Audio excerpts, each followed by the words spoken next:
Welcome, traveler of time. Here, on this channel, we bring the ancient world back to life through gentle storytelling, detailed history, and journeys across civilizations that shaped humanity. If you enjoy calming stories of the past and want to keep exploring with us night after night, don't forget to subscribe. Your support helps us continue to wander through history together. So, find a quiet place, let your mind rest, and allow the voices of history to guide you. Tonight, we open another chapter from the ancient world. Congratulations, you've just woken up in 432 BCE, under an Attic sky soft as unspun wool, with Athens outside your door and a year's ceremonies waiting like beads on a thread. Dim the lights, settle back, and if you've a fan, set it for a soft background hum to smooth the grain of thought. We'll move at the pace of sandals on dust. Dawn takes the tiled roofs in one careful stroke and leaves a pale gloss on the lime-washed walls. A brazier murmurs somewhere in the courtyard. A bakery on the lane answers with a last, cheerful crackle from the oven throat. A pot of barley is warming for Kikian. A jug of water sighs as it takes the day's first light. Calm. Now the snark. Your bed is a lumpy palate that thinks posture is a rumor and smells faintly of straw that has been considering other careers.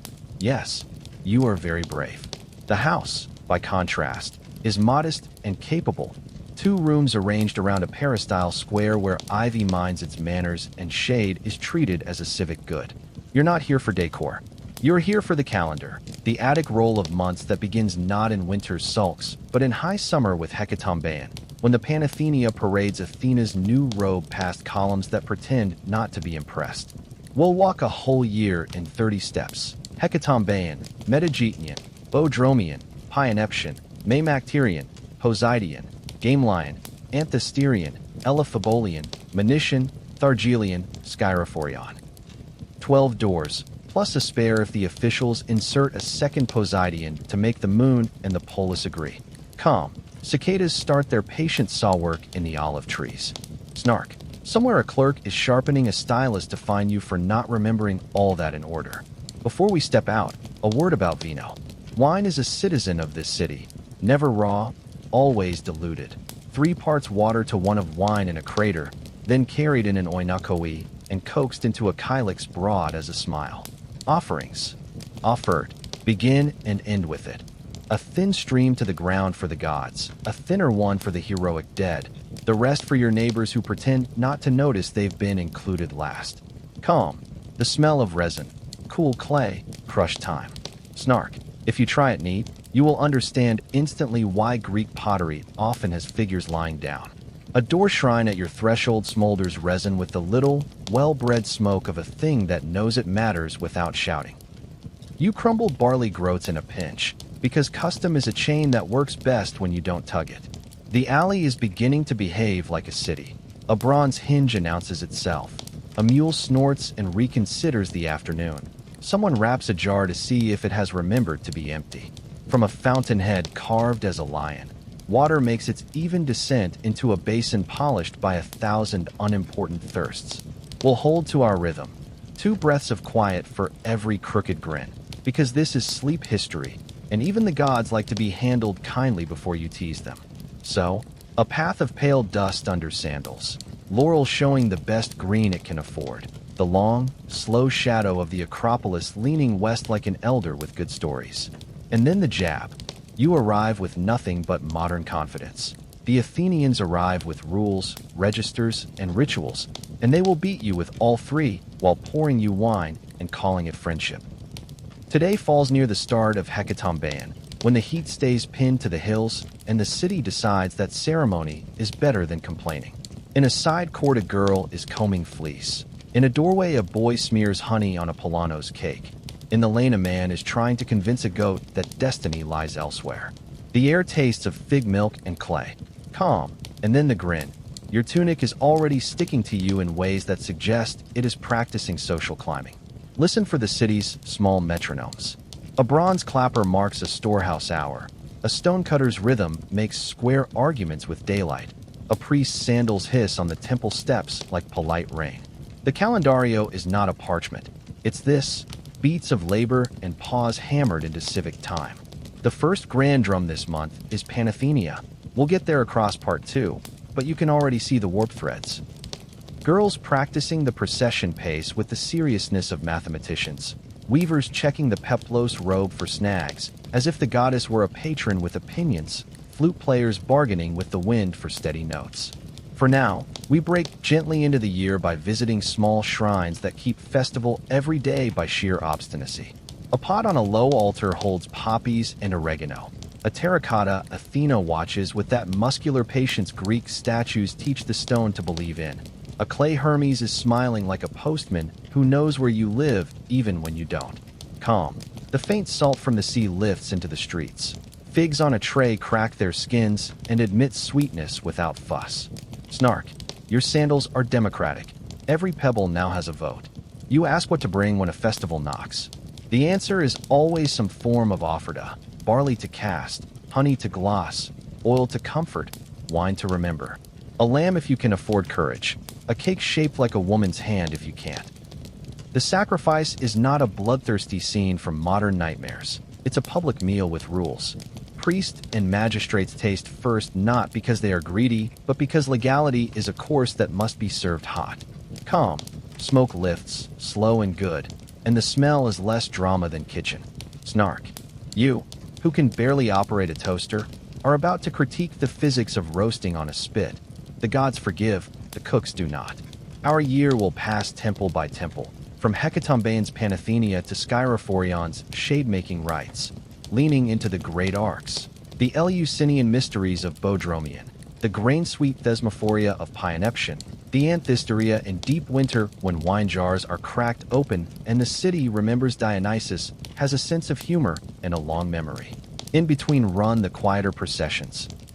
Village Dionysia under Poseidon when country carts wear ivy and men pretend that acting is a civic duty. Planteria in Thargilion when the goddess's statue is washed in public with the focus of an army repairing a bridge. Aerophoria in Skyrophorion where you are not invited, but the city breathes differently anyway.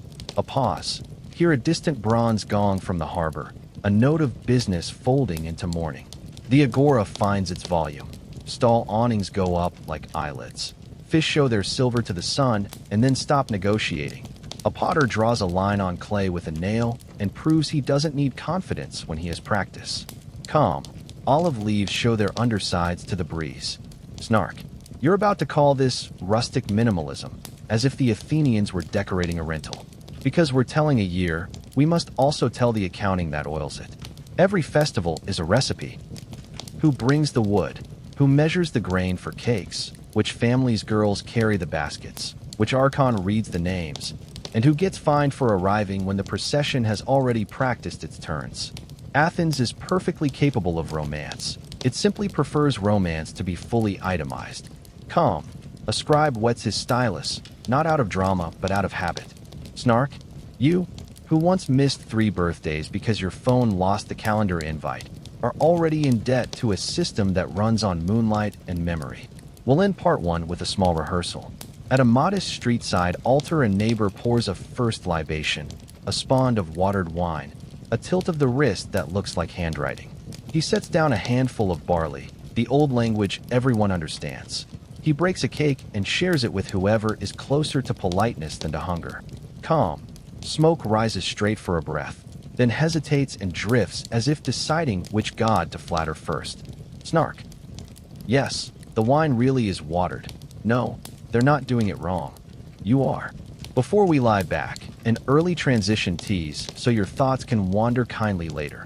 Later tonight, we step into St. Petersburg, a quiet ceremony that makes a girl named Sophie into Catherine, and in beneath a red-dusted tomb in the Maya world. For now, Athens keeps you. The road up towards the Areopagus tests your calves without concerning itself with your feelings. The slope to the Dionysian smells faintly of crushed vine leaves and expectations. Cicadas go on sawing with the confidence of musicians who have never once worried about applause. You find a seat length of shade under a fig and watch the city organize its day. Women bargain. Men pretend to think slowly. Children carry water without spilling because somebody taught them carefully. A dog tracks a patch of cool like a philosopher following a thought. Calm. Your breath stretches out and stops tripping on its own toes. Snark. Your tunic has decided to become a second skin and is doing a mediocre job. Congratulations, you are now part of the polis, mildly uncomfortable and trying not to show it.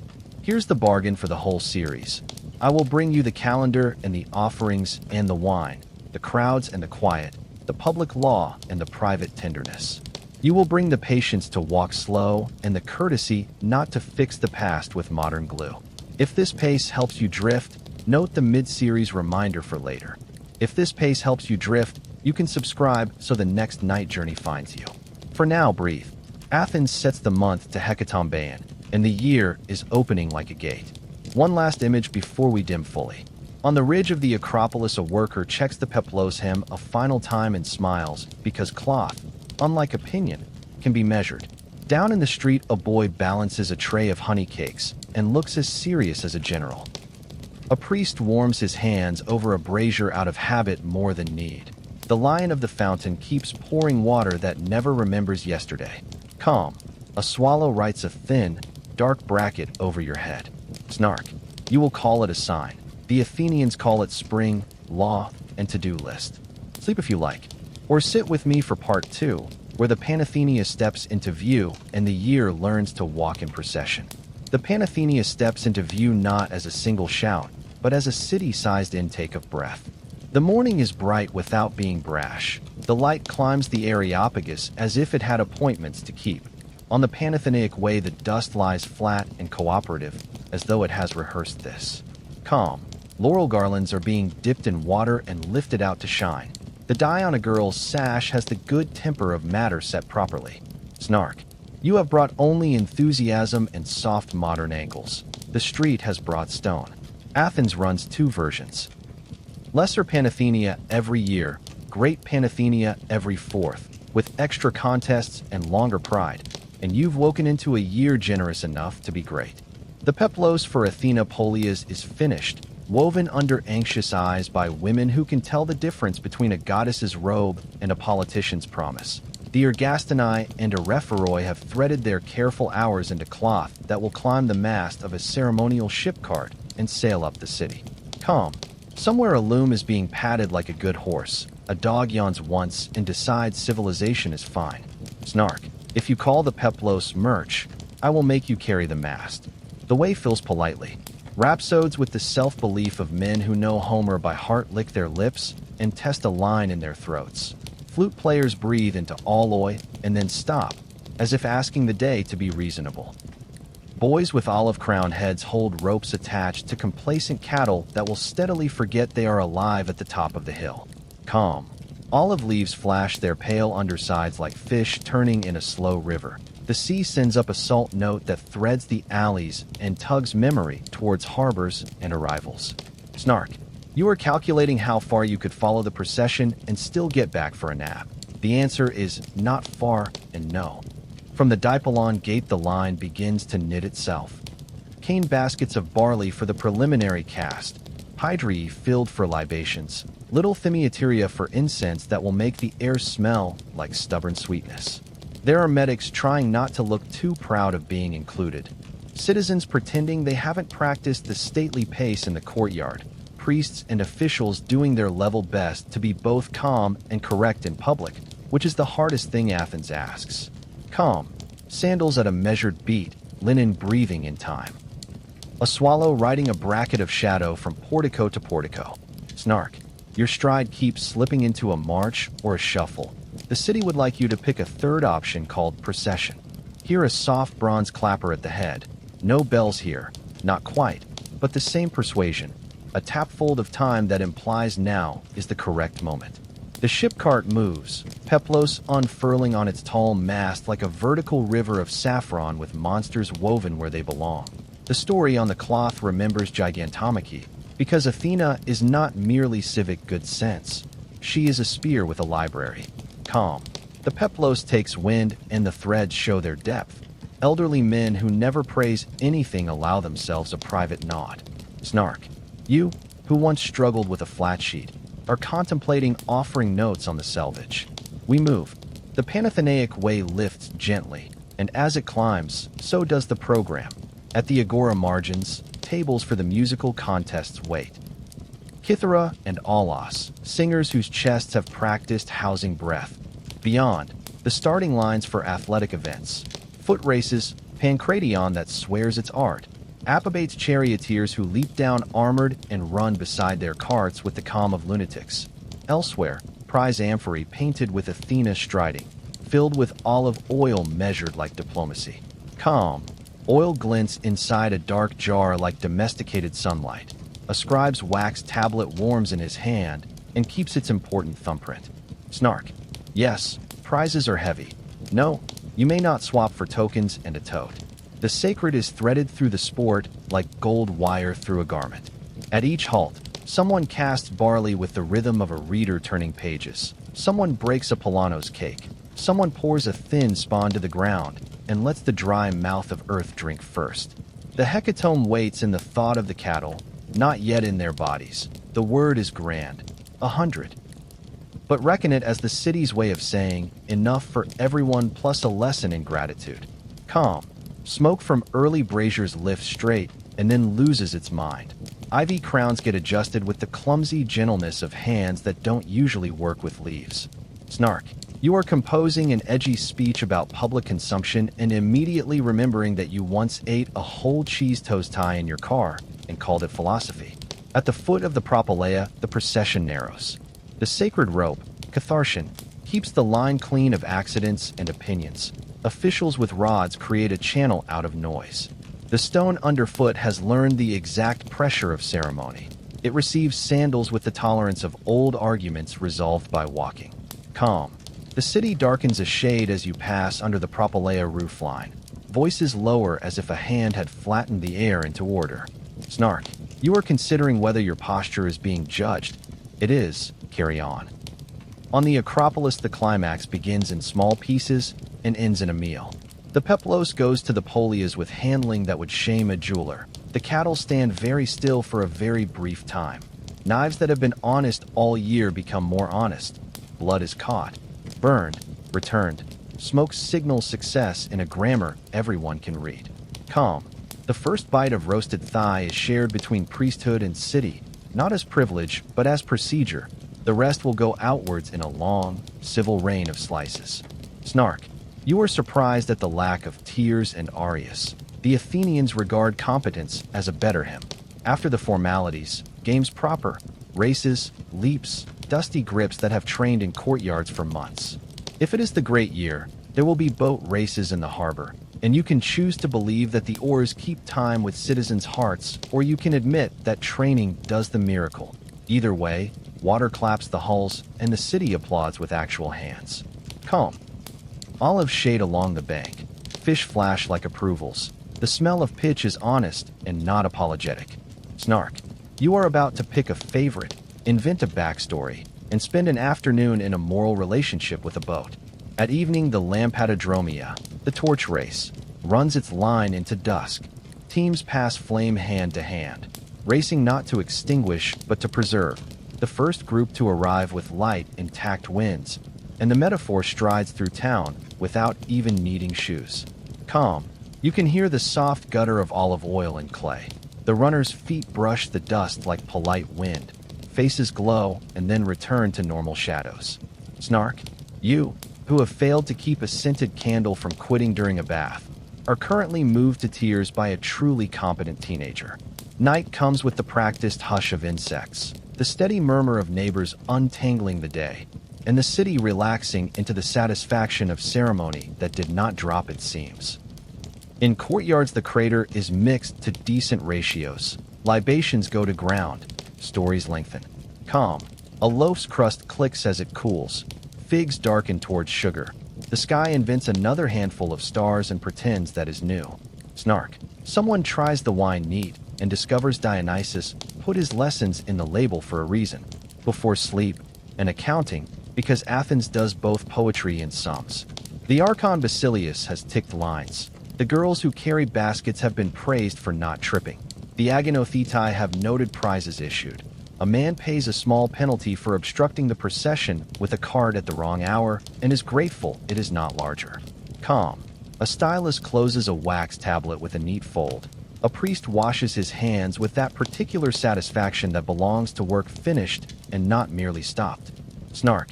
You are quietly impressed at a bureaucracy that can hand you a meal at noon and a receipt at dusk. If you're drifting, let the picture settle.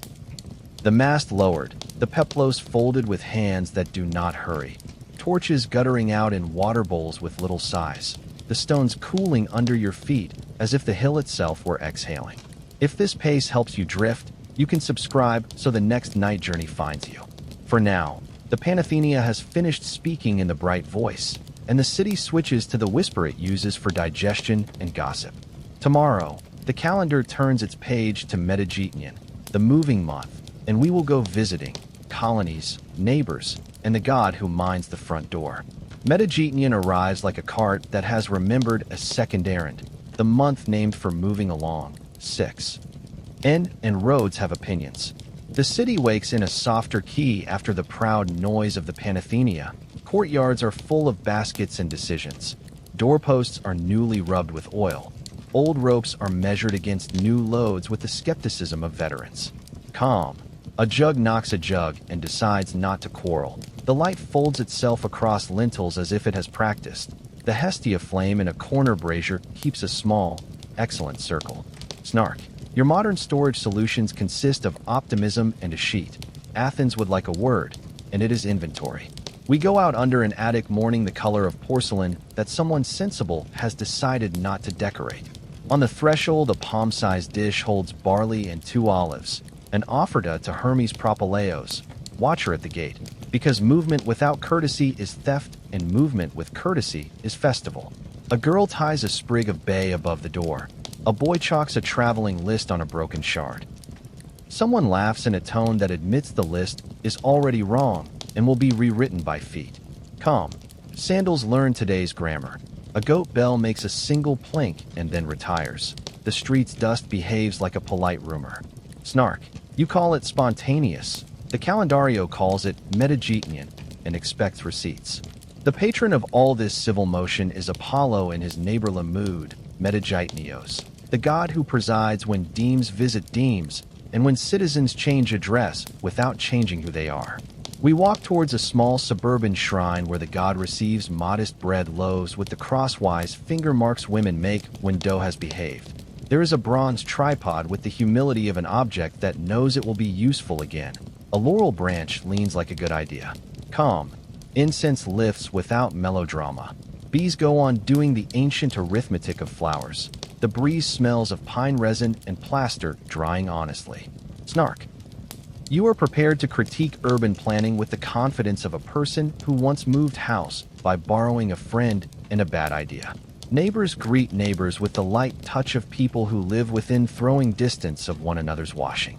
Xenia, the old compact of host and guest, gets dusted and set out with the care of inherited silver. A bowl of diluted vino, 3 waters, 1 wine, stirred in a crater that looks like a pleasant argument.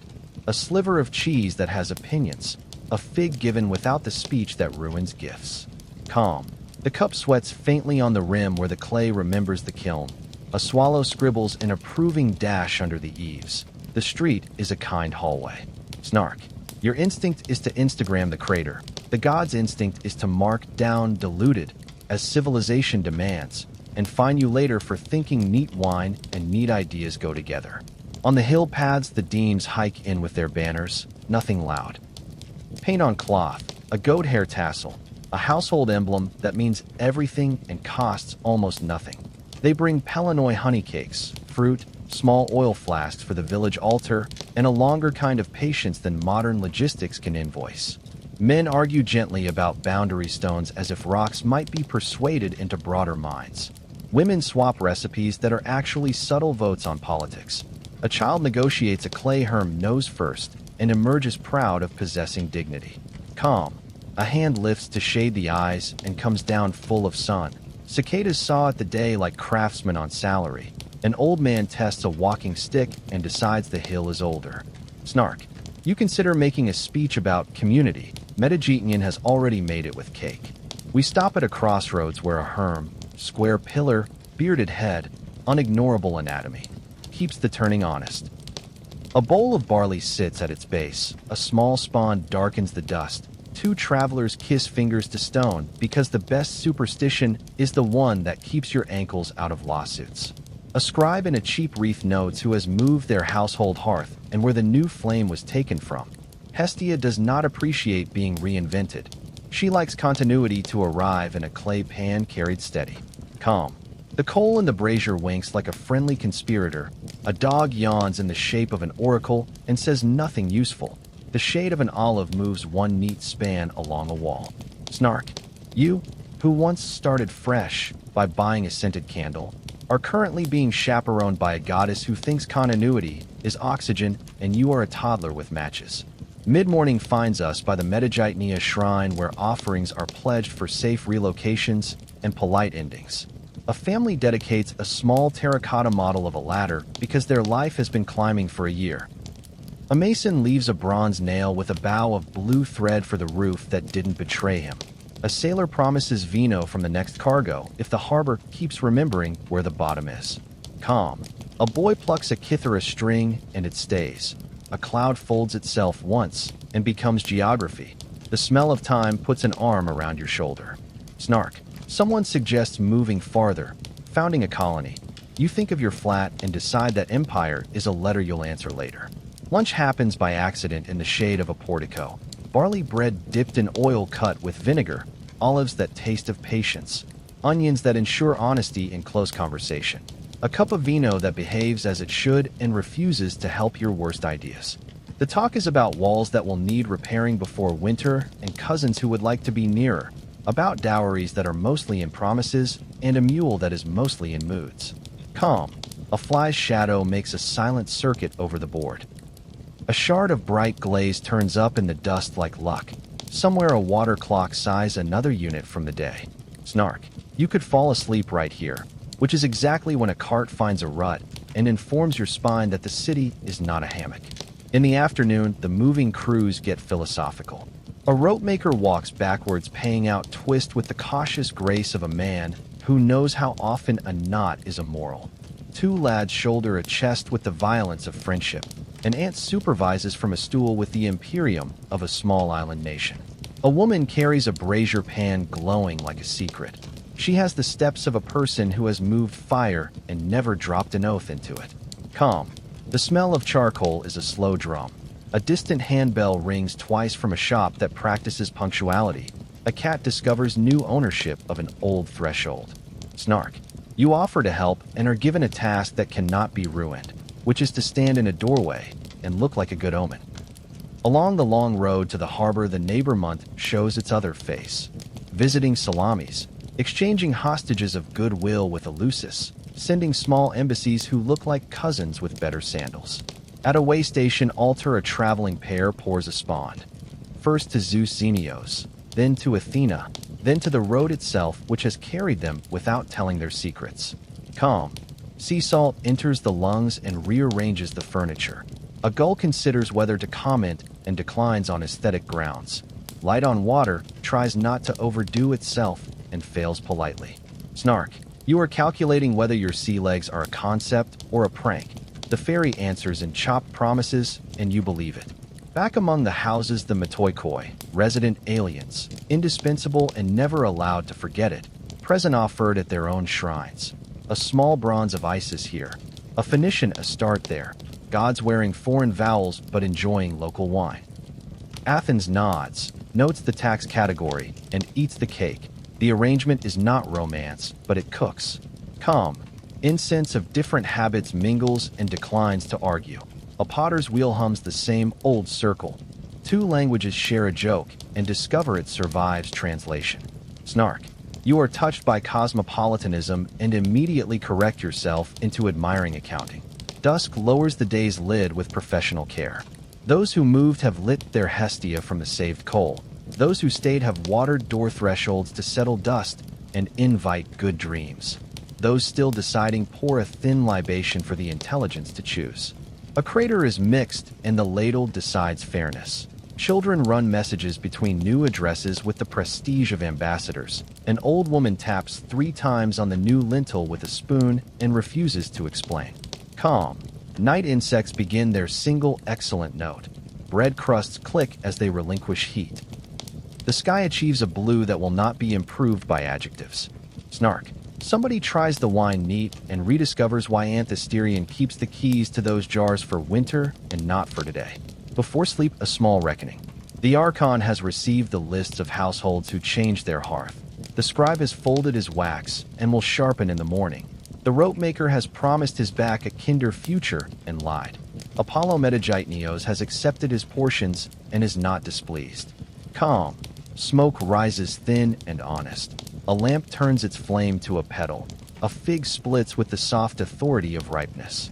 Snark. You have learned precisely one Attic month and intend to boast. The calendar has 11 replies waiting and an intercalary month hidden behind its back. Sleep now, if you like. Athens will keep walking without waking you.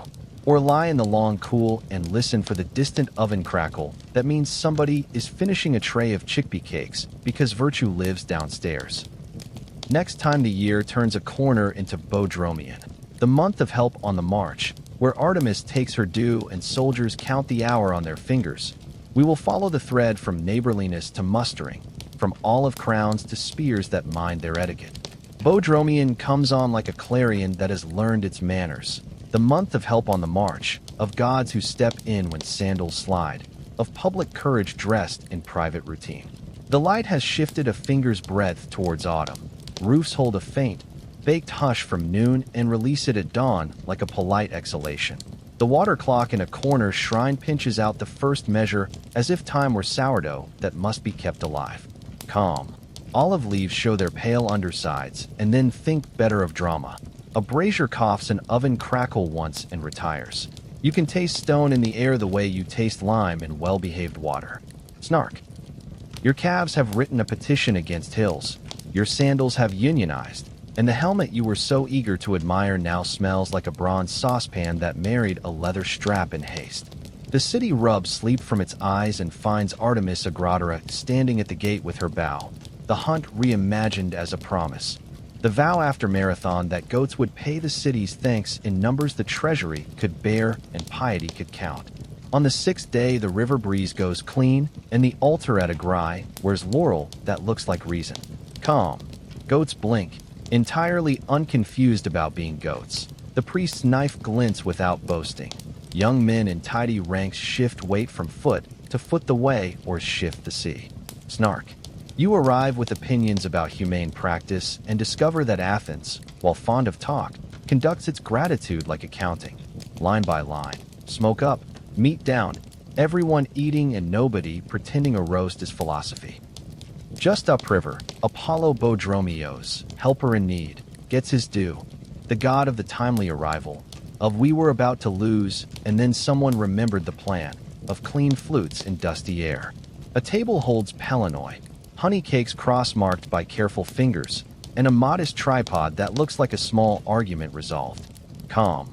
Alloy warm their reeds, and then slide into a note that stands straight as a spear. Boys practice a hoplite step with the seriousness of men who have not yet met blisters. The breeze smudges resin and time together until the whole bank smells like a kitchen with better stories. Snark.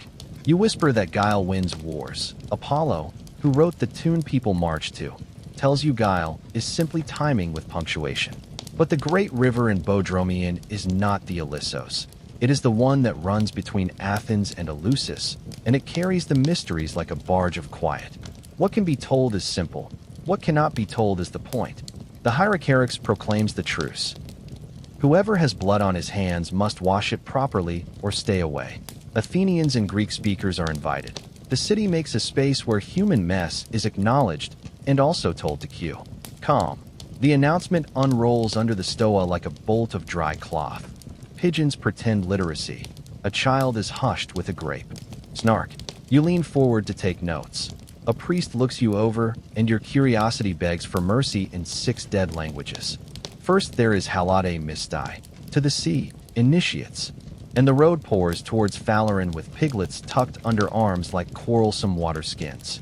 The surf flicks salt on uncomplaining ankles. Piglets are persuaded to understand purification. Boys laugh the way boys laugh at pigs in baths. The sun decides to behave. Calm. Salt dries into a thin lace on calf and wrist. A gull edits the shoreline with two neat strokes. The skin learns the difference between ordinary water and ritual like a book learns to lie flat. Snark. Your piglet declines to be edified.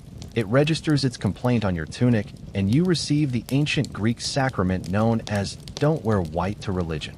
Back through the Kerameikos, the hieria, sacred things, are laid ready in discreet baskets. Myrtle is wound into crowns with the unfussy competence of women who have been keeping households and God's cooperative since before the alphabet.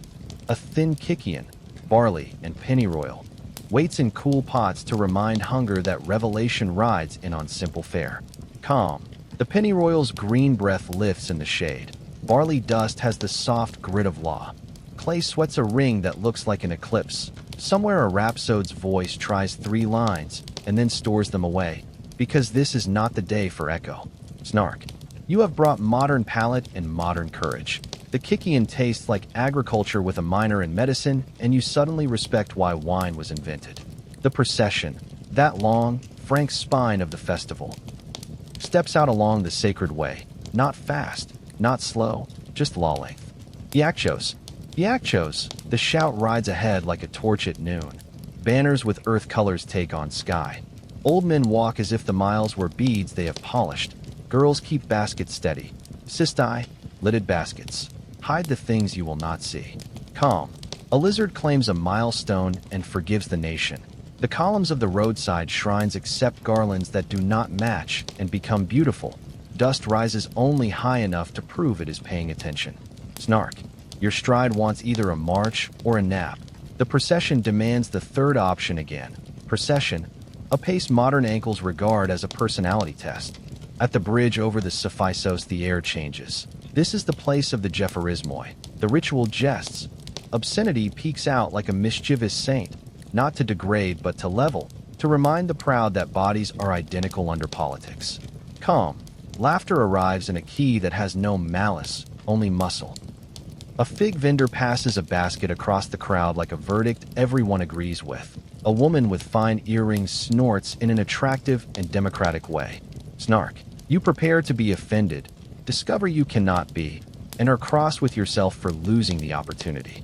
Dusk is the hour that treats everyone kindly. Torches lift their thin orange ovals. The night insects start their modest orchestra. Far off, the Saronic Gulf steals a line of silver and keeps it. The procession steps through Daphne's shade, and the smell of pine gives way to the warm grammar of Eleusis. Oiled wood, clean stone, bred in the last minutes of courage before crust. Calm. Torchlight makes even clumsy hands look competent. Shadows curl into corners and mind their manners. The telesterion holds its mouth shut like a library at closing time. Snark. Every storyteller in your bones wants to kick the inner door. You are not invited, and the gods decline to explain. Demeter seeks. Persephone returns and returns again. Grief is woven into seasons so that barley can speak. A city decides that the dead deserve better than guessing games, and the living deserve better than fear. What happens inside is called diknymena, things shown, legomena, things said, dramena, things done, and you will not hear them from me or from any honest voice. Calm. Torches rise and sink like breath. A low chant unknots the day and plates it into something that can be carried. A priest's hand hovers and then rests, as if laying a cloth on a restive table. Snark. Your modern thirst for spoilers is presently being fined by eternity. You may appeal to customer support, which is the stars. Mid-evening, while we wait outside like well-behaved roomers, a small mercy. If this pace helps you drift, you can subscribe so the next night journey finds you. Think it once. Then let the torches, the crickets, and the slow bellies of the braziers do the rest of the persuading. Not everything in Bodromian has night hidden in it. By day there is also Genesia, the quiet visiting of the dead. Families walk out with garlands and small libations, a bit of milk, a bit of wine, a whisper of honey. The steel is cleaned with a cloth that is polished more than marble. Calm. Someone reads a name that softens their face. The wind edits a line of dust from one corner of a letter. A child learns where to stand. Snark. You, who cannot keep a houseplant alive through winter, are currently being instructed by Athenians who maintain gardens of memory without irrigation. Towards midnight, the telesterion opens and the crowd that entered like a cord returns as threads. Changed faces without performance, shoulders looser, eyes that have seen something they will never report and never forget. They drink a little wine the way medicine was taught to. Mixed, behaving itself, letting sleep in through the correct door. Calm. Clay cups clack like polite teeth. From the courtyard, a last, tired bell suggests dispersal. The sky is crowded with reliable pinpricks. Snark. Someone tries the wine neat. A priest sighs like a father who has already raised 3 sons, and a friend replaces the cup with water before philosophy happens. Bodromion closes its hand softly. Artemis has had her goats. Apollo his clean note. The dead their garlands. The living their story they cannot tell. The calendario has ticked one more square towards rain. Your sandals, which began the month as critics, admit they have learned a pace. Calm. Olive press beams wait with patient shoulders. The wind has that dry paper whisper that means figs are entirely themselves. A lamp reduces itself to a petal, and the house agrees. Snark. Your bed remains an uncompromising mat that smells like honesty and straw. Congratulations, you are surviving antiquity largely through compliance. Sleep if you like. Next time we will turn into Panathenaia, where beans and laurel make a meal of gratitude, where Theseus gets a pot and a song, and where the city remembers that a good harvest is 90% labor and 10% gossip delivered to the correct altar. Morning lifts the city with a spoon and finds Panathenaia already simmering. The bean month, the month of Panathenaia and Oscophoria, of laurel boughs and pots that lecture you about gratitude. Calm. A brazier gives one polite crackle, bay leaves. Met its match in a communal stew that tastes like agriculture and reproach. Panathenaia first. Boys plate the Iresian, a smooth olive branch dressed with wool, little figs, tiny flasks of oil and wine, and a promise that future kitchens won't go hungry if present mouths behave. They sing at doorways with the practiced innocence of children whose elders already checked the meter. Calm. Will tassels absorb the sun and keep it? A jar knocks another jar without malice. The door shrine breathes resin as if the god were thinking kindly of bread. Snark. You mutter about harvest branding and immediately donate a dried fig because you dislike being the only unhelpful mammal in the street. At the Panathenaia pot, the pianos, the beans, women stir barley, lentils, and last summer's patience, while a lad drops in bay and looks solemn because bay deserves it. Theseus gets a cameo. The pot recalls the meal cooked for him upon returning from Crete. Black sails and bad communications become a yearly lesson about not letting noble drama make fools of fathers. Calm. Steam glosses a wooden spoon. Someone sprinkles sesame like a small snow that knows where to land. Snark. You call it rustic. An ant with cutlery opinions upgrades you to fed. By afternoon, the Oscophoria pulls you down to the Dionysian by the sea. 2 youths carry vine branch trophies, dressed like brides. A chorus of runners tells the ground how many feet it must learn. Old men in vine reeds remember jokes that never stop working. Calm. Salt breath rides the alleys. Hydrae clink like a well-behaved bell. Ivy shadows play at being script. Snark. You are composing an essay on ritual cross-dressing. Dionysus, who wrote the syllabus, is already marking you late. In the quiet slip between festivals, the Apaturia unfolds in phratries. Kin clubs naming children, confirming marriages, repairing social fabric with feasts rather than sentiment. A father lifts a toddler towards the family altar. Hands touch hands in a grammar older than paperwork. Calm. A cup shows its ring of cooled clay. Cheese meets honey and forgives the day. Snark. You, who mislaid 2 cousins at a wedding because you were texting directions, are now watching a city keep kin like a ledger kept by poets. Night gathers its tools. Insects practiced on one excellent note. A lamp reduced to a petal. The water clock trimming the hour. Calm settles like oil on broth. Snark. Your bed remains a thesis on straw and honesty. Your spine submits the executive summary in groans. Sleep. The month has more to say. The morning is merely light until you notice the men are not walking uphill. Thesmophoria belongs to women. Calm. The hill above the city hums softly. Baskets pass hand to hand. Laughter takes the key of work rather than performance. Snark. You hover at the footpath, suddenly conscious that you are the least necessary object in Attica.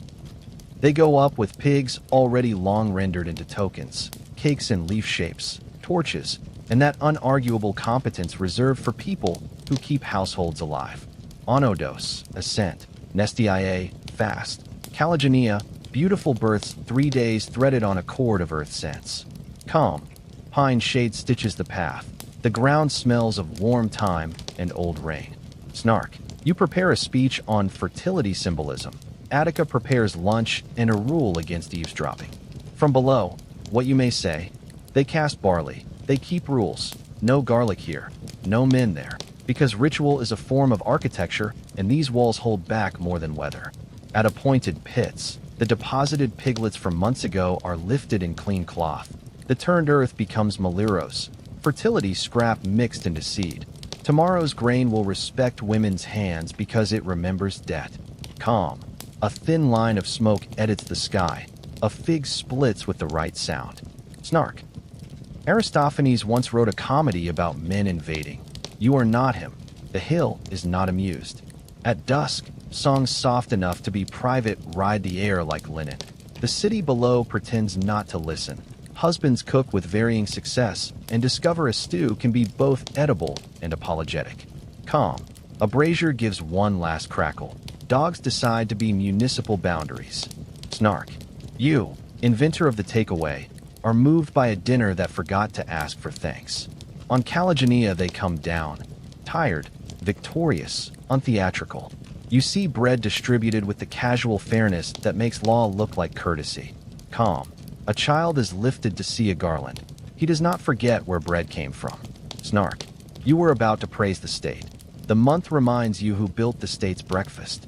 Maymacterian arrives with that high, dry wind that checks the shutter's manners and finds 3 that require a lecture. Zeus Maymax, the blusterer, owns the month's weather and half its excuses. Calm. Clouds gather like responsible citizens. Nets hang to dry without plots. A bell from a shrine tries 2 notes and keeps the kinder one. Snark.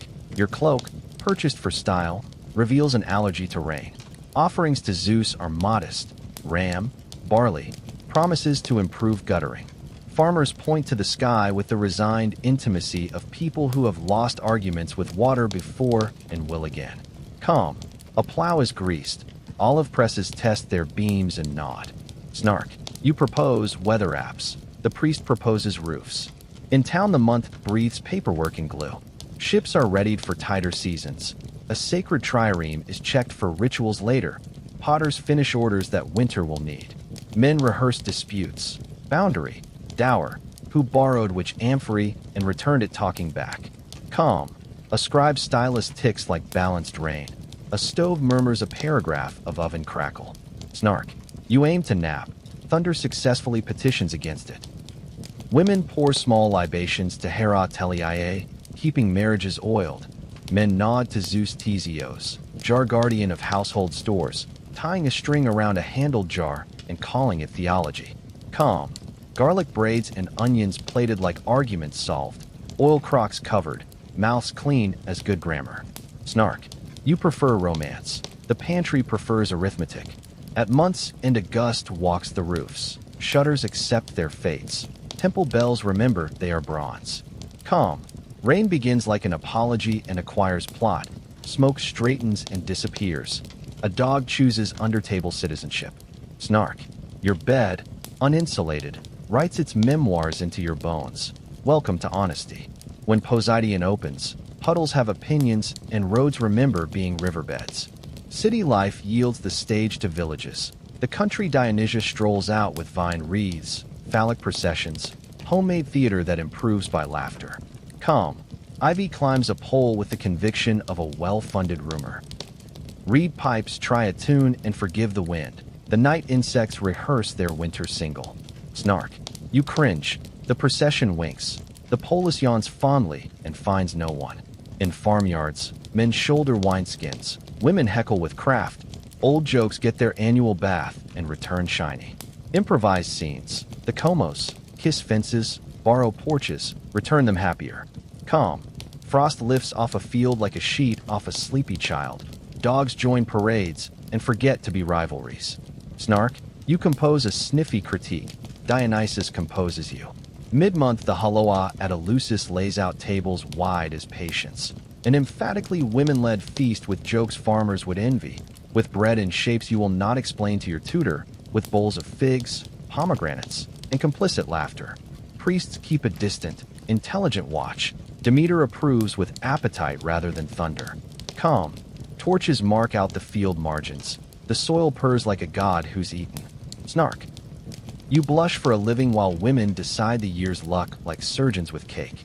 Midroll whisper. If this pace helps you drift, you can subscribe so the next night journey finds you. Think it once. Let the wine-water mix keep you. And sometimes the calendar wedges in a second Poseidon, a bureaucratic month to marry moon and sun. Clerks sharpen styluses like swords. Farmers nod. More time to mend walls and rake fields into agreement. Calm. A water clock changes bowls with sober pleasure. Snark. You have opinions on leap years. Athens has procedures. Gamelion walks in wearing a wreath and a shrug. It's the month of Theogamia, the sacred marriage of Zeus and Hera, and of mortal marriages that benefit from divine precedent and good blankets. Calm. Will cloaks smell of lanolin and weather. Bread bakes in shapes that like company. Snark. You were hoping for romance. The guest list is heavily ant. Household rites crown the bedposts with bay. A bride steps over a threshold stone that knows more marriages than bards. The groom promises what men promise when bread is warm and witnesses plentiful. Calm. Olives glint like quiet planets. A handbell at a shrine ticks the minute a cook needs to turn a roast. Snark. You invent modern vows. An elder invents a cough. Across the agora, the Panathenaia belongs to Dionysus and to poets who think tragedy is for summer, but comedy is a winter sport. Choruses stomp. Actors in padded bellies taunt politics with songs that hug and bite on the same note. Judges pretend impartiality and occasionally achieve it. Calm. Wine watered to civility. Laughter that does not sharpen into harm. A prize amphora that smells of olive oil and victory. Snark. You consider heckling. Discover the chorus has better lines, and develop humility. Night presses its seal. Lamps thin to coals. The sky explains Orion. A dog arranges itself like a question and falls asleep before the answer. Calm. Snark. Your palate retains a sense of humor about your spine. Anthesterion, the 3 days of wine. Anthesterion unseals the city like a clay jar. You can feel it before anyone names it. The air has that resinous, cellar, cool promise, as if the lanes themselves have been corked all winter and are now about to breathe. Calm first. A potter's yard stills. The kiln gives one soft oven crackle and goes modest. The fountain lion keeps his even thread of water, unhurried as law. Snark after. Your head is already congratulating itself for being a connoisseur. Athens smiles, sets out 3 days of work disguised as pleasure, and leaves you to try and keep up. Day 1, Panathenaia, opening of the jars. In storerooms with long memories, men prize wax and clay from the mouths of pit-hoy. The new wine wakes with a wet, red sigh that has waited since autumn. No speeches, only competence. A crater is rinsed and placed where shadow keeps it reasonable. The first thin stream is for Dionysus. Poured to earth with the steady wrist that looks like handwriting, and only afterwards for friends who know the ratio. 3 waters to 1 wine. Always, unless you are announcing personal ruin. Calm. The scent rises. Resin, grape, cool clay, and a herb that might be pennyroyal or poetry. Snark. You reach for a neat sip. An ant intercepts the cup with the reflexes of a trained priest and dilutes you back into civilization. Door lintels are daubed with pitch to keep uninvited spirits from thinking your house a generous mouth. Someone chews a sprig of buckthorn for the same reason your grandmother kept salt by the stove. Children are given the lightest taste to make them feel included and to teach them that wine is a citizen, not a stunt. In courtyards, cup after cup lands softly on tables. The first comparative adjectives are uttered. A neighbor murmurs that last year's hillside had better sun and keeps a straight face because boasting is a winter sport. Day 2 chose. The day of the jugs. The agora turns into a theater with no lines and perfect timing. Vendors lay out small, individual chos, 2-liter jugs, 1 per head. The rule is clear and oddly comforting. Pour your own, mind your own, drink to the measure of your vessel, and keep chatter to a civil hum. It's a race, but not a brawl. Victory belongs to those who are deft rather than noisy. Calm. Garlands of ivy and violets drop to a more beautiful tiredness by noon. The shade under the stoa feels like clean linen fetched from a chest. Snark. You consider a speech about artisanal terroir. A fisherman removes a thorn from his finger with his teeth and becomes your moral superior. At the Bucolion, a ceremony with locked doors and unlocked symbolism takes place. The Basilina, the queen, wife of the Archon, enacts a solemn marriage to the god, attended by the Gerurai, respectable women who have rehearsed discretion and won. You will not be invited, you will not be told, and you will be happier for both. Some alliances are better as foundations than as stories. Outside, the city marks the day with games properly silly and properly supervised. Children wear tiny wreaths and are coaxed, not dared.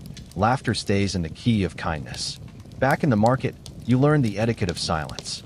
On shows, each drinks from his own jug without pledges, toasts, or tedious oratory. It's an acknowledgement that joy can be competent and private. A flute player tests a phrase and then lowers his reed. Even music remembers to keep out of other people's cups. Calm. Somewhere a hand. Bell taps the shop. Hour. Doves comb the dust for the seeds of scandal and find none. Snark. You work out how to cheat the race and discover no one is watching. Nothing is so humbling as unadmired cunning. Late afternoon drifts into the pleasant domesticity of cooked beans and barley, olives and soft cheese, little dishes that pair with the new wine as if they had rehearsed in winter. At a corner shrine, someone sets out a bit for the heroes who are not gods, but are owed thanks. A boy tugs his father's sleeve and is made to recite the ratio again. Pride appears in the father's throat, pretends to be a cough, and goes away satisfied. Day 3, Kaitroi, the pots, belongs to the dead. The mood thins and clarifies. The wine is not cancelled, but it is told who eats first. Porridge of panspermia, a many-seeded, many-grained mix, is set to simmer, a memory of fields condensed into a bowl. It is ladled out as an act of courtesy to ancestors whose names remain on lips and to the unnamed who have no one to speak for them. The polis does it together so nobody is missed. Calm. Steam braids itself with incense. The cracked rim of a cooking pot is bound with thread and works perfectly well. Snark. Your modern palate prepares to sneer and then discovers hunger's politics are older than cleverness. This is also the day when the Carice, restless spirits, are thought to walk the city. Doors stay smeared with pitch. Households mutter old, tidy words that work like hinges. The living keep a respectful edge on their laughter. Children are told not to whistle, not because whistling is wicked, but because today every sound is a door. At sundown, the households rattle their door frames, a whole city shooing gently, and someone says the line with cheerful authority. Out you go. Carice, the Panathenaia, is finished. There is relief in it, and not a little fondness. You can be firm without being cruel, if your calendar practices. Between these formalities are the errand-sized rites that teach more than proclamations. A neighbor leaves a small cup on a tomb and pushes it under the lip where rain won't bully it. A few homes host foreigners' gods for the afternoon. An Egyptian figurine of Bes grinning under a Greek garland. A Phoenician amulet politely not explaining itself. Dionysus being hospitable to those who arrive on the same ship as wine and news. A rowdy youth tries his kylix neat behind a storage jar, fails to stop the muscles of his face from reporting, and returns to the crater chastened and improved. Calm. Ivy leaf shadows dance on a wall as the breeze practices handwriting. A cat discovers that spilled gruel fails to be interesting even philosophically. Snark. You are tempted to rank the vintages. The gods prefer you rank your manners.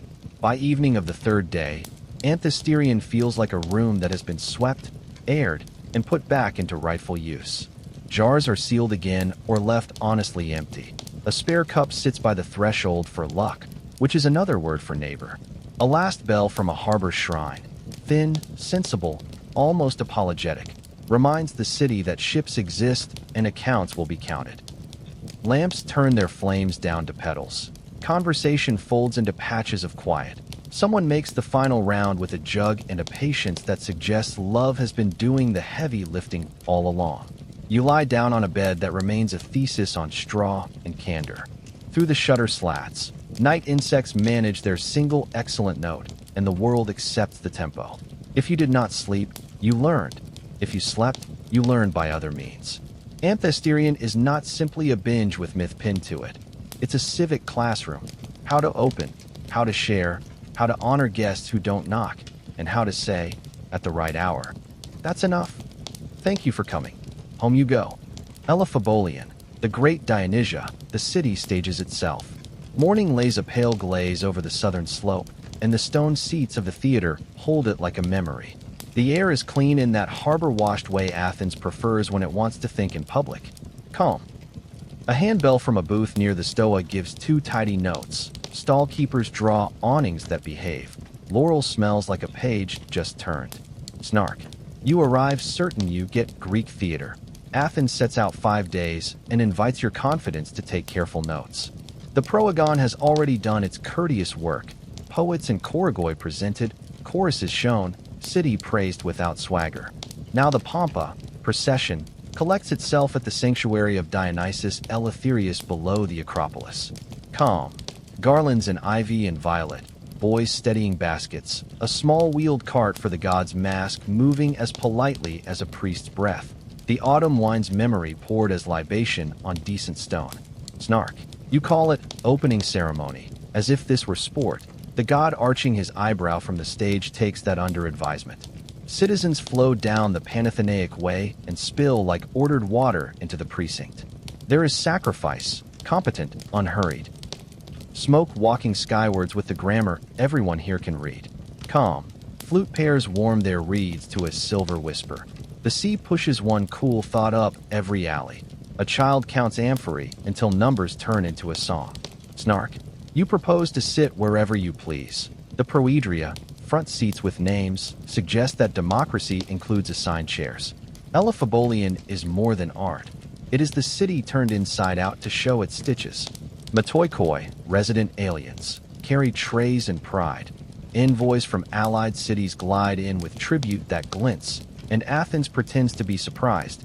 Ephebes in new armor look like arguments about to become law. Calm. The theater benches absorb 100 generations of posture and forgive the rest.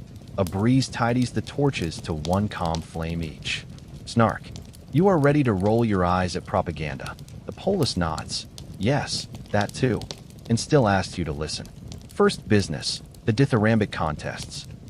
Tribes fielding choruses of 50 boys, 50 men, the city teaching breath to its future lungs. The circle fills. The Corregos, wealthy sponsor, sits with the alert stillness of a man who has placed a large bet on culture. Calm. The sung line moves like a fish through water, each voice catching and releasing light. A drum keeps a pulse that neither flatters nor bullies. Snark. You're tempted to grade them as if this were a talent show. The chorus replies with a cadence T. E of Dionysus is a bowl for weather and consequence. The Skene wall waits for gods to step onto its roof and complicate outcomes. Calm. A crier calls for silence that arrives like a well-trained bird. Masks become faces you know within minutes.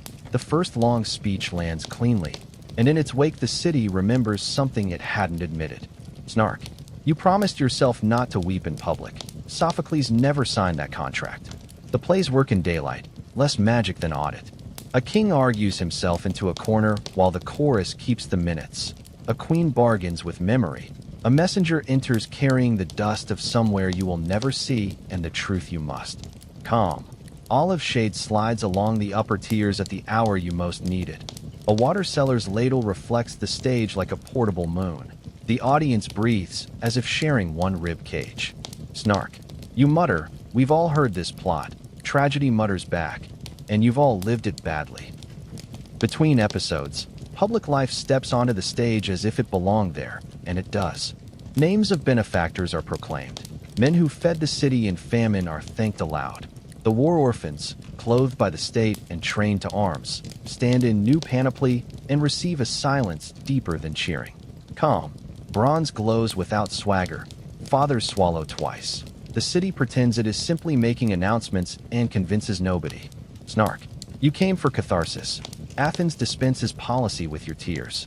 When the last goat song of the morning loosens its grip, the satyr play arrives. Rude, rescuing, necessary. Silene caper across the stage with the indecency that keeps indecency from becoming harm. Gods are parroted with love. Heroes are unbuttoned until they look like men again. Calm. Laughter slides through the theater like shade.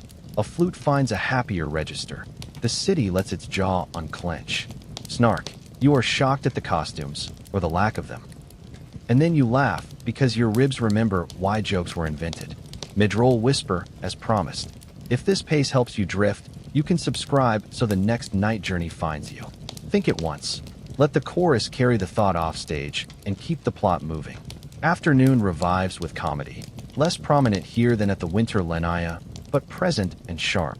A poet in a garland of onions skewers tax farmers with a rhyme that an 8-year-old will be chanting tomorrow.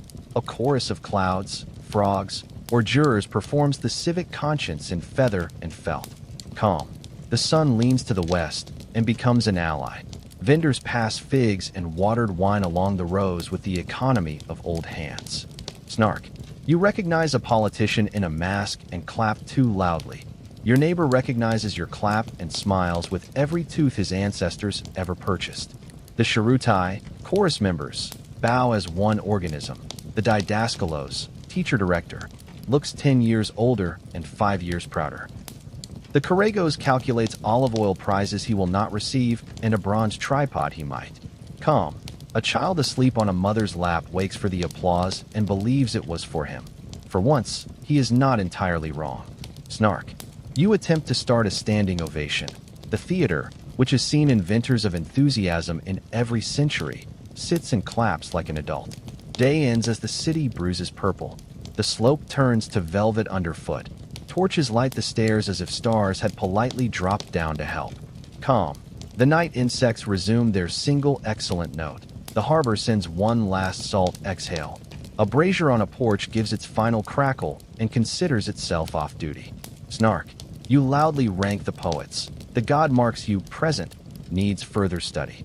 There is a Komos, a roving party, somewhere down the lanes, but even that is better mannered than your century imagines. Songs with decent choruses, neighbors who know when a door prefers sleep, revels kept at the ratio that prevents ruin. A cup travels to your hand, and back again watered to sanity. A friend repeats one line from the morning's play, and you both hear the rest without speaking. Calm. Lamp flames shrink to petals. The hill exhales its stored warmth into your sandals. The stone bench remembers you and declines to be offended. Before bed, Athens writes itself down. Stewards tally votes for prizes. A scribe scratches names onto wax that will become stone. A boy rehearses an actor's cadence in a courtyard and forgets to be shy. Calm. The moon takes its hands off the skiing roof. Silence returns to the seats as if it had a ticket. Grape leaves click once in a mild breeze. Snark. Your bed remains brutally frank about the difference between culture and upholstery. Elaphebolian closes not with fireworks, but with competence. Gods thanked, prizes awarded, citizens reminded what it means to share a rhythm. Theater in this city is not a holiday from reality. It is reality's most careful mirror, held up at an angle that lets you see your own mouth when you lie and your own back when you turn away. Monition, Artemis and the cakes with little moons.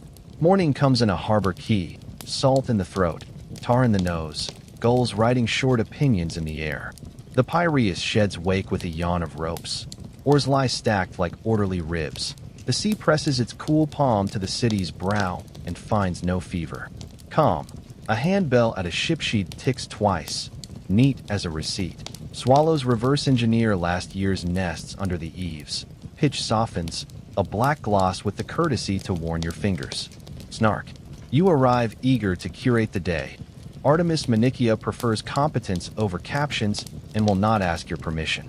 This is Monition, a month that minds the sea lanes and the moon both. On its bright mid-month night, Girls will climb to the harbor shrine with amphifontes, small, round cakes ringed with tiny candles, little moons for the larger one. Before that, the city does its daylight chores. Delphinia has come and gone with a sober branch lifted for Apollo Delphinios, a promise that Athens prefers law to swagger.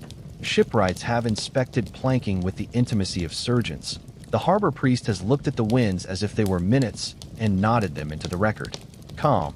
Laurel breathes like a page just turned. A potter's yard pauses. A kiln gives one modest oven crackle and then practices being quiet. Snark. You propose branding for the festival. The priest proposes ropes that do not part at sea.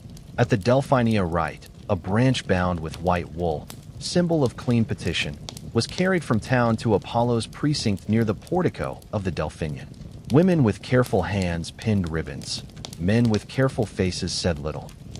Children learned how a civic vow looks when it wears leaves. The story salted into the day is Theseus, his embassy, his branch, his attempt at good diplomacy before bad sales.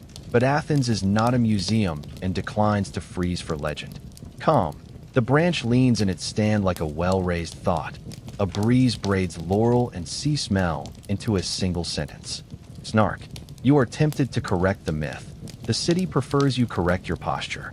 The harbor itself is a festival when it behaves. Triremes pulled up under the shelter of sheds, their rams burnished like arguments kept for later. Coils of line hanging with a sailor's aesthetic, which is to say tidy enough to save lives and not an inch more.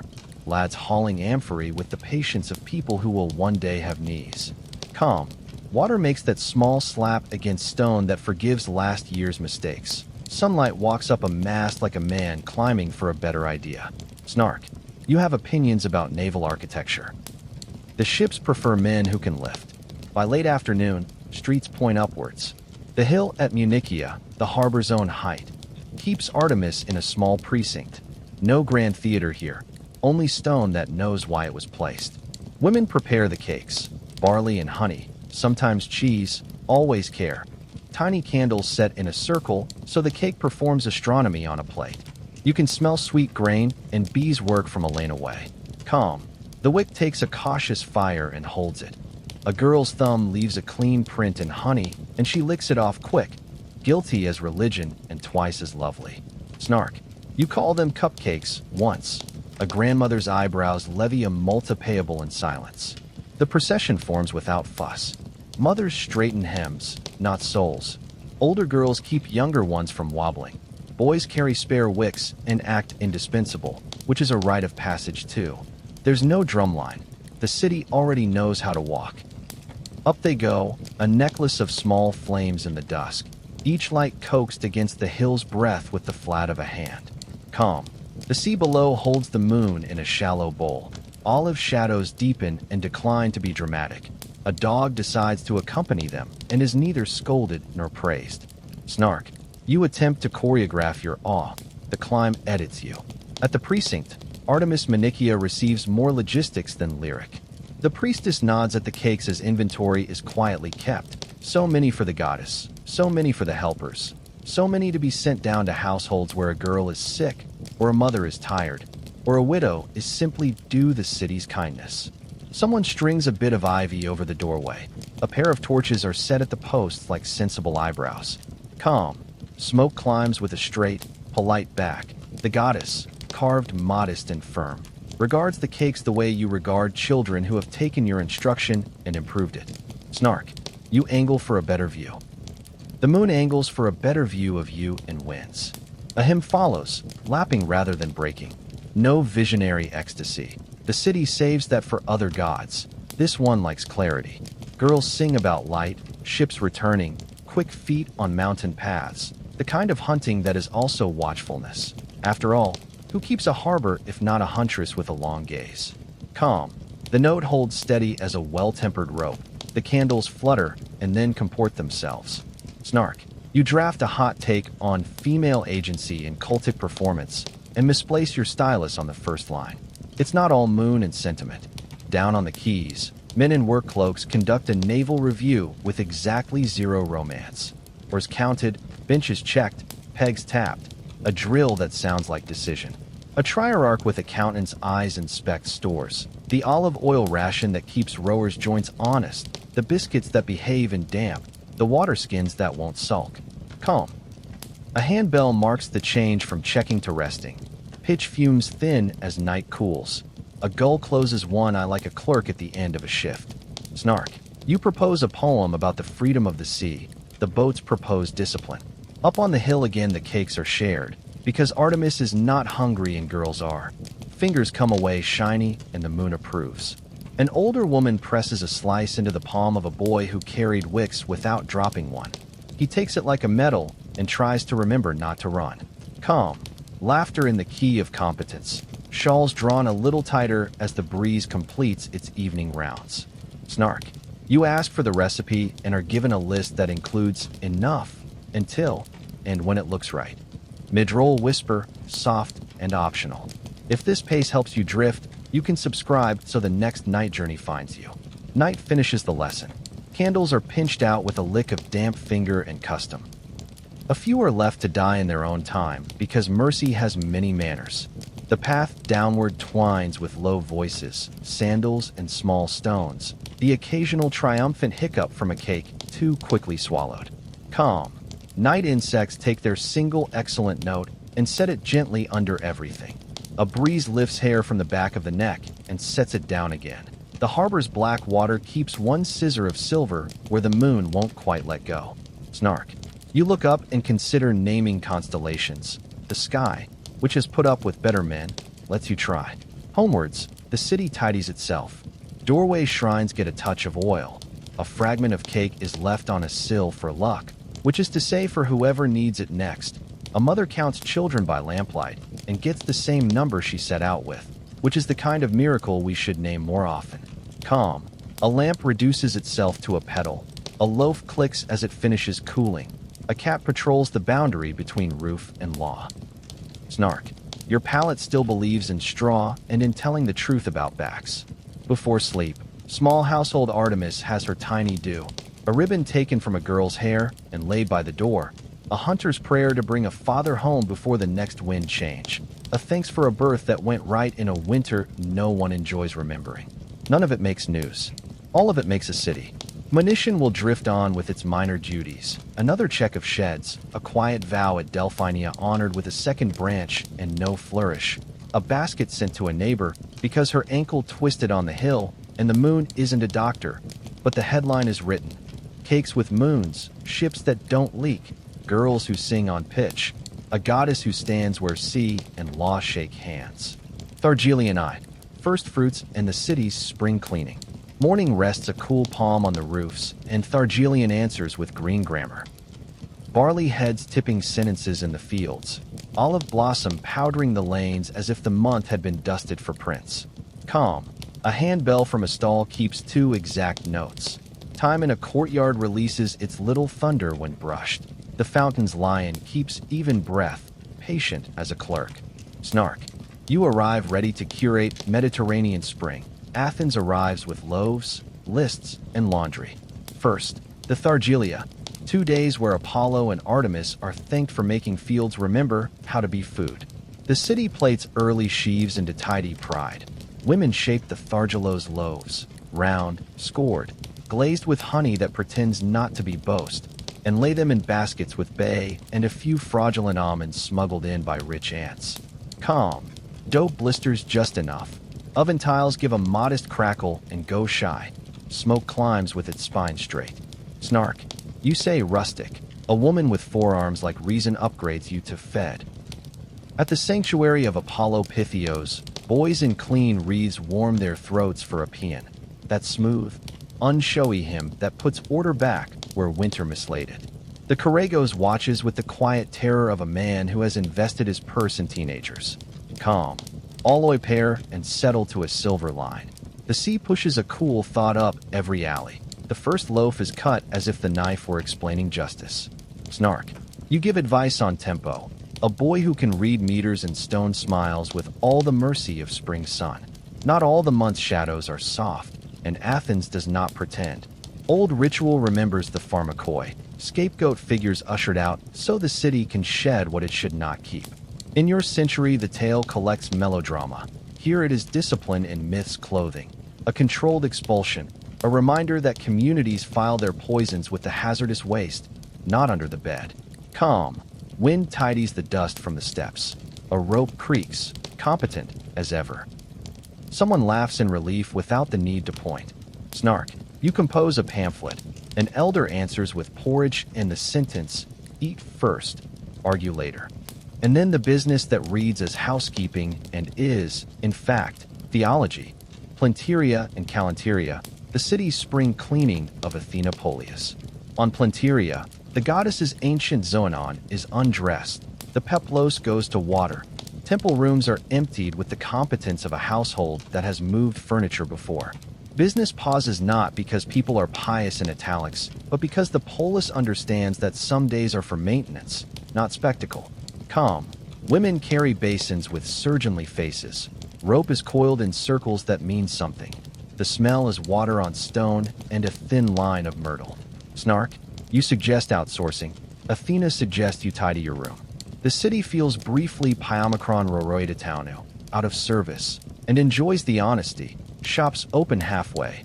Lawsuits develop rare patience. Men stand under stoas pretending not to be in the way.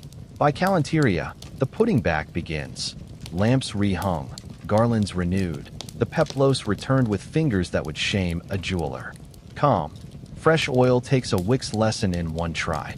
Laurel shows its good side to the door. The floor shines with that unshowy brightness that belongs to work done correctly. Snark. You propose a ribbon. A priestess proposes that ribbons mind budgets. Elsewhere, first fruits go out like polite letters. A small measure of grain for Apollo. A cluster of figs that look as though they rehearsed sweetness. A jug of new oil that smells of presses and decisions. A boy walks beside his father holding a basket and a face that will one day be called citizen. Calm. Bees test the air. A lizard occupies a milestone and forgives the nation. A distant water clock pinches off a minute with domestic satisfaction. Snark. You bargain for a taster. The god bargains for your behavior and wins. In the agora, inspection season, nets mended, roof tiles counted, jars checked for cracks. A potter runs a wetted finger along a rim and nods. The Roman future briefly jealous of Greek quality control. A farmer turns over a clod and reads rain. A fishmonger arranges silver on wet reed with the theatrical modesty of competence. Calm. A wreath seller hums a scale. Shade expands like a legal right. Swallows repair last year's architecture with enviable memory. Snark. You prepare to call this minimalism. The city calls it keeping things that do their jobs. At mid-afternoon, the paean returns in a different key. Boys' voices have learned the space. Men's knees have decided they are still knees. The breeze has filed its report. Artemis receives cakes that look like new moons and are eaten like necessary nouns. Apollo receives praise that refuses to be clever and therefore is calm. Ivy shadows write their cursive on whitewash. The sea agrees to a truce with the quay. Olives glint like small, obedient planets. Snark. You start to rank hymns. Spring ranks you. There's kindness under the admin. A Matoiko's baker sends 2 loaves to a widow who did the temple steps. A fishmonger slips a smaller fish onto a poorer plate with the speed of a conjurer who dislikes applause. A priest's boy carries water to a dog who has chosen the rule of law as a nap. Calm. A cup of Kikian for heat-tired throats. Barley and pennyroyal. Medicine that has learned to be friendly. A bench cool enough to change your mind. A fig that splits with the authority of ripeness. Snark. You invent an opinion about scapegoats again. A grandmother invents a sandwich and ends the debate. Midroll whisper. Set it down and leave it if this pace helps you drift. You can subscribe so the next night journey finds you. Towards evening, the Plenteria quiet deepens. The sort of civic hush that sounds like trust. No temple thunder. Just the sense that the city has reset its household goddess and can walk straighter tomorrow. Lamps and door shrines are trimmed properly. A pinch of barley is flicked with that old, accurate gesture. A thread of wine to the ground so the earth, too, has its sip. Calm. The sky chooses a blue not found and dies. The night insects tune to their single excellent note. A loaf clicks as it finishes cooling and retires with grace. Snark.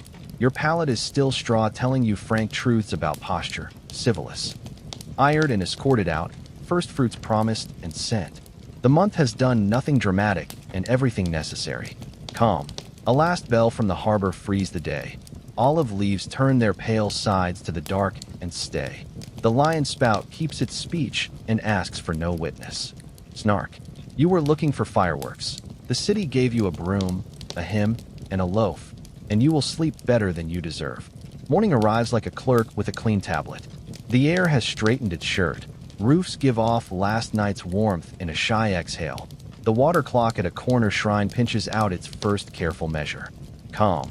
Olive leaves turn the pale side for a moment and then think better of melodrama. A brazier offers one modest oven crackle and retires. Stone underfoot feels cool enough to edit your opinions. Snark. You come armed with a heroic summary of Athens. Skyrophorion answers with shade, housekeeping, and procedures, and you will like it. This is the closing month of the civic year, a season that remembers boundaries and writes receipts. The headline rite is the Skyrophoria, priests and priestesses moving beneath a broad white canopy. The Skyros, from the high city out along the border road, joining Athena's prudence to Poseidon's long temper and the Earth's patient economies. It is not spectacle so much as geometry performed in public, land, sea, and law-keeping step. Calm. The canopy breathes like a sail, laurel winks in the sun, dust keeps a respectful low altitude. Snark. You ask what it means. The procession replies by continuing to exist, clearer than a lecture, cheaper than a play. Once the canopy is lifted, the city changes key. Hired hands settle the poles into calloused palms. A priestess counts under her breath. An elderly official acquires the exact pace that says, "We have done this before, and we will do it again." Householders cast small barley flicks in the canopy's path the way a mother straightens a child's collar. Calm. Sandals whisper. A swallow scribbles a bracket of shadow from stoa to stoa. A handbell gives two tidy notes as a shopfront decides to be dignified and late. Snark. Your stride wants either a march or a lope. Skyrophorion asks for the third option, procession, and your ankles register a complaint with the gods. If you stand off to the side, you can see how the month makes a hinge of the Acropolis and the fields. Under the canopy walk the people who tend the city's joins. The priestess of Athena, a priest of Poseidon, attendants who know where to put a pole when a breeze begins to argue. It is shade, yes, but it is also a portable treaty, a roof briefly shared by deities who once disputed the city and now co-parent it with dry humor. Calm. The cloth lifts and falls like breath. Ivy on a boundary stone remembers last year's touch. Snark. You reach for metaphor. The white fabric has already supplied it. Skyrophorion is also the month of an oddly candid rite, the Dipolia/Buphonia on the Acropolis. Grain is laid out on an altar. An ox, trained to behave, steals a mouthful because oxen and men are built similarly. A butcher, who will flee the scene, strikes. The city eats. Afterwards, the axe and knife are put on trial. Tools are convicted, cleansed, and acquitted so humans can go on with clean hands. Calm. Smoke goes up in a straight line. The hide is stuffed with straw and set upright as if mistakes could be acknowledged and then carried decently away. Snark. Your century invents PR. Theirs invents a courtroom for a blade and ends with a communal roast, arguably the more honest apology. When heat climbs the steps, we step down in a shade and find the month's other quiet genius, the Aerophoria at night. Two very young girls, the Arephoroi, carry secret things in covered baskets from the Acropolis down a path no one narrates to the sanctuary of Aphrodite in the gardens and back again. No speeches, no audience, no clever notes. The city chooses to remember that its future begins small, unsaid, and steady-footed. Calm. Sandals make a soft geography on worn stone. Torchlight turns walls into polite company. The moon practices discretion. Snark. You ache to explain. The right refuses, and your vocabulary learns manners. Elsewhere, Skyrophorion is the month when Athena's laundry has just been returned, Planteria, and the house reset, Calenteria, so the city keeps on with a broom in one hand and a ledger in the other. Jars are stoppered, roofs tested, nets mended, cisterns cleared of the year's optimism. Calm. Rope takes a tidy coil. A potter tings a rim with a wetted finger and nods. Fig trees promise decisions soon and keep them. Snark. You suggest a holiday. The calendar suggests repairs. Down at the ship sheds, trierarchs and quartermasters audit the triremes as if the next wind had already written to warn them. Oars are counted, pegs tapped, benches scraped and oiled. The olive oil ration for rowers is measured as carefully as a prayer. Calm. Pitch warms and exhales. Water slaps the quay with that small, merciful sound that forgives last year. A handbell marks the change from checking to rest. Snark. You propose poetry about freedom of the sea. The boats propose discipline, and the sea agrees. In the agora, accountants and wreaths, a local joke that never grows stale, close out the year. Logistai examine totals. Syngraphius copy what will later be carved into stone. Prytaneus hand the civic ladle to the next tribe with the practiced dignity of men who know stew is serious. Names of benefactors are read aloud. Fines are reduced for people who fetched buckets when lamps misbehaved. Someone's minor triumph is recorded correctly, which is a greater kindness than any statue. Calm. A stylus lifts from wax with a neat click. Shade slides along the stoa floor like a well-trained hound. Snark. You declare bureaucracy a vice. Athens points out that dinner, roads, and theaters are vices of the same kind and asks whether you prefer famine. Household rites run in the margins like good stitching. The Nemenia of the coming year is being courted already. Door shrines are fed a drop of wine. Barley goes to the threshold in that old, accurate gesture. Girls rehearse the way a Peplos hem should look when gods pretend not to be watching. Calm. Oil learns the stone's language at the first pour. A broom leans against a wall like a small philosophy that works. Snark. You promise to keep a ledger. Your ledger promises to keep you. As light thins, the canopy returns, handled back into folded obedience, and the city exhales. Torch sconces accept their evening. Courtyards mix a crater to lawful ratios. Neighbors share slices of honey cake left over from sensible piety. Calm. Night insects take up their single excellent note. A loaf clicks as it finishes cooling. A breeze practices the art of visiting and leaving without waking the baby. Snark. You begin to rank months. The year, which has survived you, prefers you rank habits. Before sleep the month posts its small notices. Week to the granary. Nets to shade. Court closed on the day the goddess's statue rests. Fines remitted for those who fetched water first and asked after. The effect is dull on paper and exquisite in life. Tomorrow happens because tonight is tidy. Calm. The fountain lion keeps even breath. Stars keep their old offices without fuss. Somewhere a priest's lamp reduces itself to a petal and calls that a job well done. Snark. Your bed remains a thesis on straw and candor. Congratulations. You are being civilized by shade, ledgers, and small mercies. Skyrophorion closes the civic book without slamming it. Under a white canopy the city remembered its joins. By night 2 small feet remembered a path.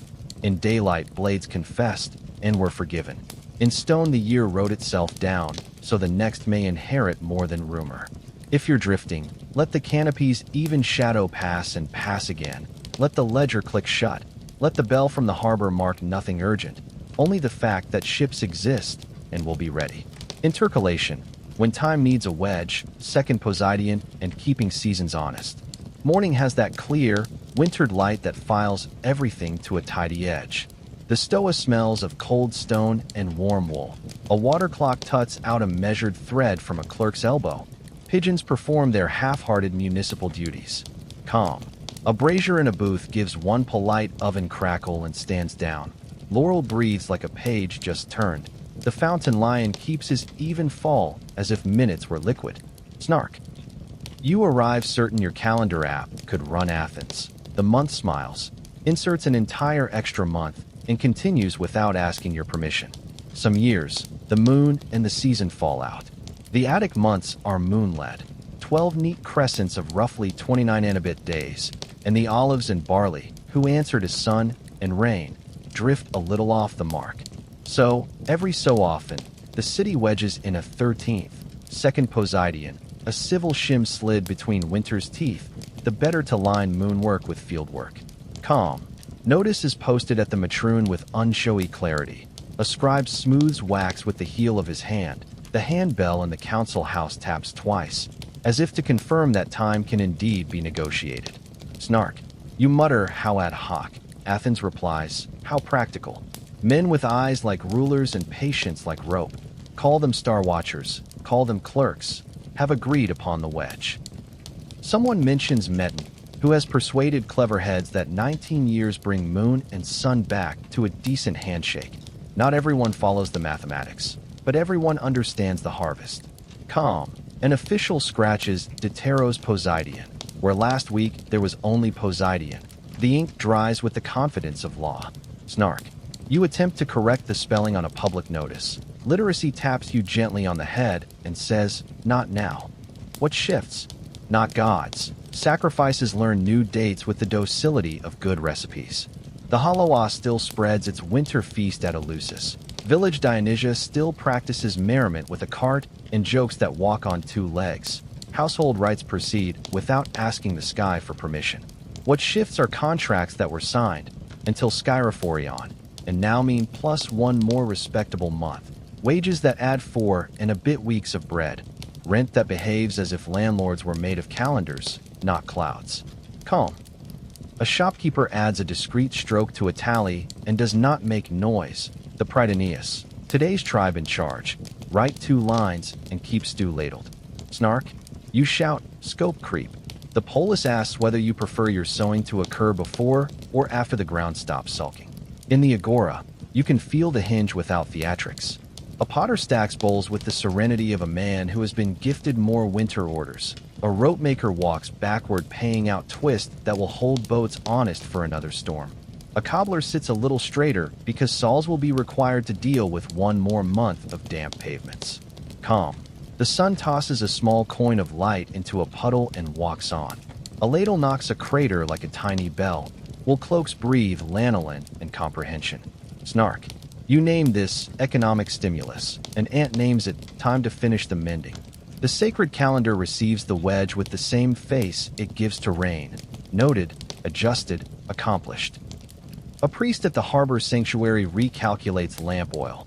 The woman who minds the door shrine simply adds an extra line of barley to the bowl on Nemenia. A flute player mutters that his engagements now include a respectable postponement and his reed approves. Calm. Incense lifts with a straight back. The breeze stitches resin to brine. A gull closes one eye like a clerk clocking off for the hour. Snark. You worry about brand confusion. The gods worry about fields. Second Poseidion is a month of grace periods disguised as bookkeeping.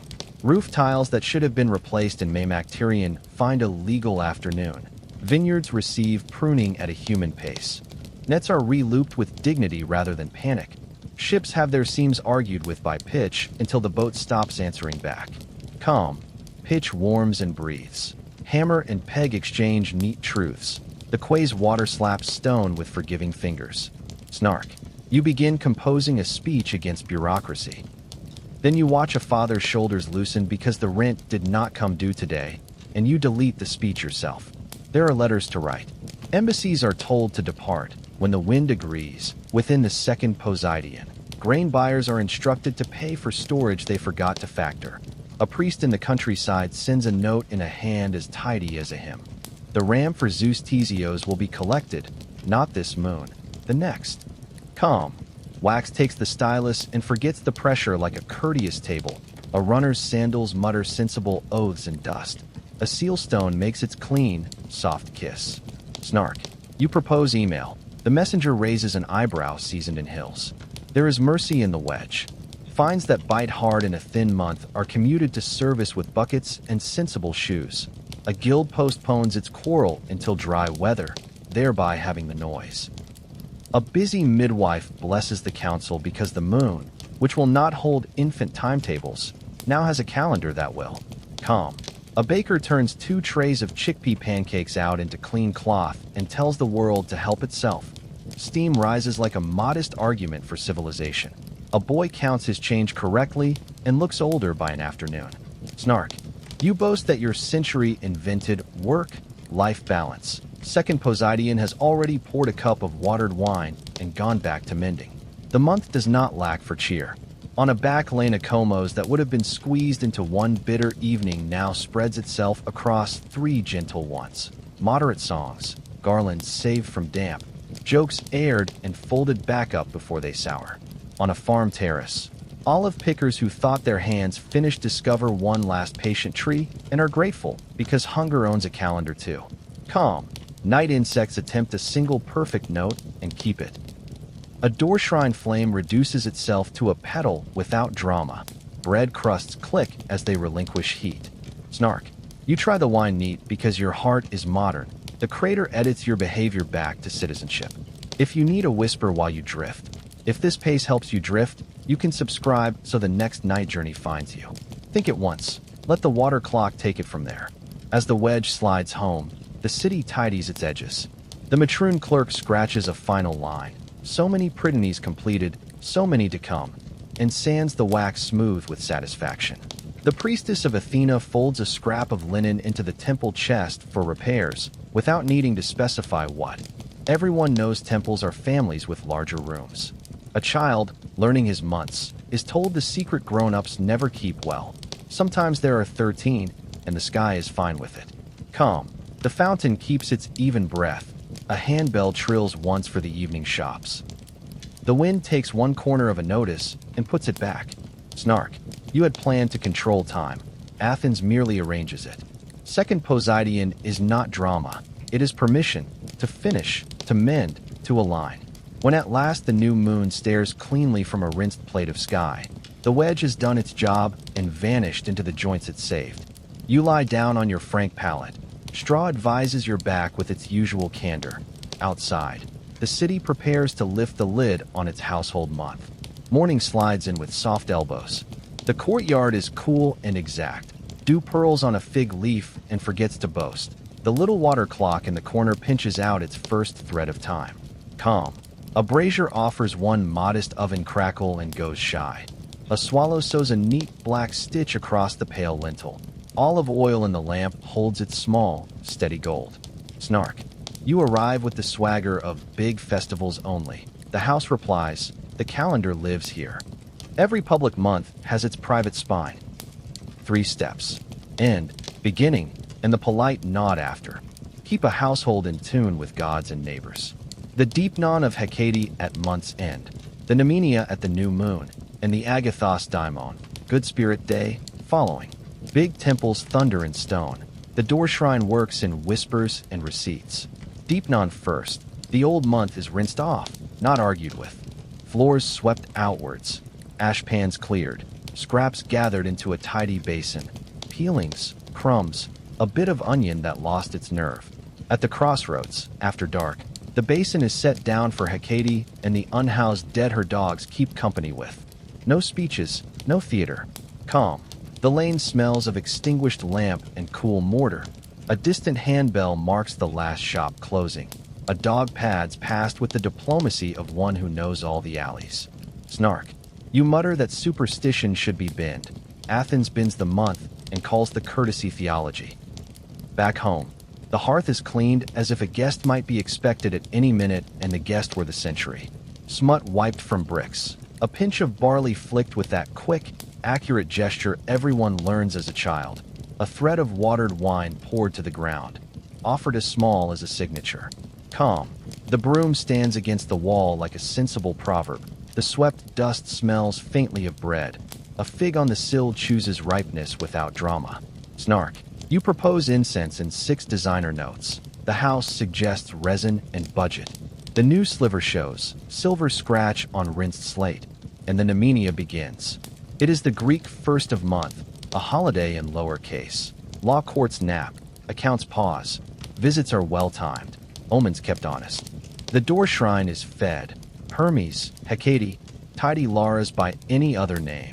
Oil for the lamp, a crumb for the ancestors, a soft word for thresholds which endure all feet without complaint. Calm. Smoke climbs and keeps its back straight. A child says a name properly, and the room listens. The fountain lion keeps his even fall as if minutes were liquid. Snark. You offer a TED talk on mindfulness. Grandmother offers a honey cake and the instruction, be useful. The calendario is household paper today. A scrap of Astrakhan carries the month's short vows. Mend roof. Pay Myron for barley. Oil the press. Remember Mediterranean cousin with a little jar of olives. Apologize to the neighbor about the goat. It is not art. It is civilization on a shard. Calm. A wax tablet takes the stylus and forgets the pressure. The cat investigates the list and endorses it by sitting down. Snark. You would prefer marble inscriptions. The pantry prefers stock. At the hearth, the Hestia fire is coaxed from a saved coal, never struck fresh, always carried, because continuity is a god in an apron. A spoon end of salt, a drop of wine. A be with us said in the ordinary tone that makes gods likelier to listen. Calm. The new flame licks the soot and decides to stay. Lamp oil thickens slightly in the cool. Neighbors greet from the lane without stopping, which is sometimes the kindest visit. Snark. You adjust the wick like a visionary. An ant reminds you that fabric burns, and so do reputations. Then the agathos daimon, the good spirit, on day 2. A small spawn of wine, mixed, always mixed, to the kindly genius of the house. A plate with a clean edge, 2 cups because hospitality begins at arm's reach. Calm. Diluted wine finds the rim and holds. Resin, bread, and time make a shy weather of their own. The threshold stone warms to a point you can measure with your palm. Snark, you try a. Ox thighs and choirs, not processions, not receipts carved into fame. A sprig of bay at the lintel, a thread of wool tied to a jar handle for Zeus Tesios, guardian of stores. A coin left at the fountain for whoever comes thirsty next. A broad loaf scored into useful quarters. Calm. The loaf clicks as it gives up heat. A neighbor slides a plate through the door with a practiced wrist. The air tastes faintly of pistachio shells and cool clay. Snark. You declare yourself spiritual but not religious. The mop bucket asks whether the floor cares about that nuance. Household vino behaves itself. 3 waters to 1 wine in the crater, poured by the hand that isn't telling stories. Cups, kylikes, skyfoy, take turns. 1 for the ancestors, a thin spill to the ground for the thonic courtesy. 1 for the living, who have promises to keep and floors to scrub. Calm. The crater's clay sweats a cool ring. A gnat hovers and is waved out politely. Shadows in the colonnade lie down like good dogs. Snark. You call it pre-drinks. The house calls it sophrosine and lends you a better word. The door god gets his due as trade resumes. A pinch of barley into the lane. So commerce arrives in a temper worth doing business with. A finger to the lintel on stepping out. So you remember what you left behind. A polite glance to the herm at the corner. The bearded block with a sense of humor. So you walk straight and bargains do not turn sideways. Calm. Sandals learn the month's grammar. A handbell from a stall gives 2 exact notes. A mule decides the street is adequate and forgives the city. Snark. You announce resolutions. The resolutions snort and ask to see your broom. If this pace helps you drift, you can subscribe so the next night journey finds you. Think it once. Let the flame do the reminding. Evening returns the ledger to the stove side. A little cheese, a fig, olives, barley soup with its good blunt manners. A last wipe of the threshold, a last barley pinch. A last look at the lamp to see if it prefers a shorter wick. Calm. Night insects take up their single excellent note. The fountain edits the dark with an even thread. A neighbor coughs once, and the street agrees to be quiet. Snark. Your bed remains a frank essay on straw and posture. Civilization's secret is that you sleep anyway. This is the house's year threaded through the cities. A month opened like a window. A month closed like a book. A good spirit thanked so it stays. Temples glow and ships parade. But it is the door shrine, the crater, the broom, and the barley pinch that keep Athens standing up straight. Evening draws its clean line across the courtyard, and Athens lays the table as if it were writing a letter. Calm first. Lamplight softens the lime wash. A jug sweats a neat ring of cool on wood. The little house bell in the andron gives 2 discreet notes to say the room is ready. Snark after. You arrive with a modern thirst and an opinion about full-bodied, oaky notes. The symposiarch, master of the party, arrives with a crater, water, and ratios, and your opinions are gently diluted into civilization. The room itself is competent rather than grand. Low couches and a tidy rugs that remember how to be clean, a floor scattered with a few laurel leaves to pronounce good temper. Against the wall sit the vessels like an educated family, the broad-shouldered crater for mixing, the graceful oinakoi for pouring, the wide, playful kylix whose painted eyes look back at you when you sip, the sturdy skiphos for men who plan to discuss accounts rather than metaphors, a tall-eared kintharos for the friend who never learned to pretend restraint. Calm. The clay shows the potter's wheel and faint, honest rings. Resin drifts in the air with a pine needle cool. A swallow sketches a bracket at the eaves and retires. Snark. You reach for neat wine. A grandmother's eyebrow travels an entire philosophy, and you find water in your cup before the sentence finishes. First pouring goes to the floor, spawn to the gods. A slender thread for the heroes. A smaller thread for the kindly dead who keep thresholds orderly. Talk waits while libation writes its short preface. Then the oinikos moves, filling each cup with a fairness that makes law look simple. Calm. The crater's surface takes the lamplight and keeps it. Reeds in the corner vase copy the cup's gentle ellipse. A breeze lifts the door hanging and puts it back exactly. Snark. You suggest a new ratio because your palate is special. The symposiarch suggests you enjoy 3 waters to 1 wine and save genius for the morning. Food is a modest chorus. Barley bread cut into quarters like good governance. Olives that taste of patience. Soft cheese with a shy salt. A dish of figs that have decided to be ripe tonight and not tomorrow. No peacocking here. This is not a banquet. It's a symposium, the drinking after. Calm. A loaf clicks as it relinquishes its heat. Oil shows a green thought when the lamp looks into it. Somewhere in the lane a stove gives one polite oven crackle and stands down. Snark. You reach for honey a second time. A host's hand, light as grammar, relocates the dish to the far side of the table. The Alas player warms his reeds and then lets them fall into a line that keeps conversation honest. You half expect a performance. Athens prefers accompaniment. A cup travels, a thought travels with it, and the room makes a small agreement not to sharpen its jokes until the third round. Calm. Shadows on the wall move like well-behaved fish. The lamp wick learns its duty on the first trimming. The kylix eyes, tipped, turn smiles into confidences. Snark. You consider standing to give a speech. A friend taps the couch with a toe, and your oratory sits back down. Etiquette is a soft instruction rather than a whip. Elbows remember their edges.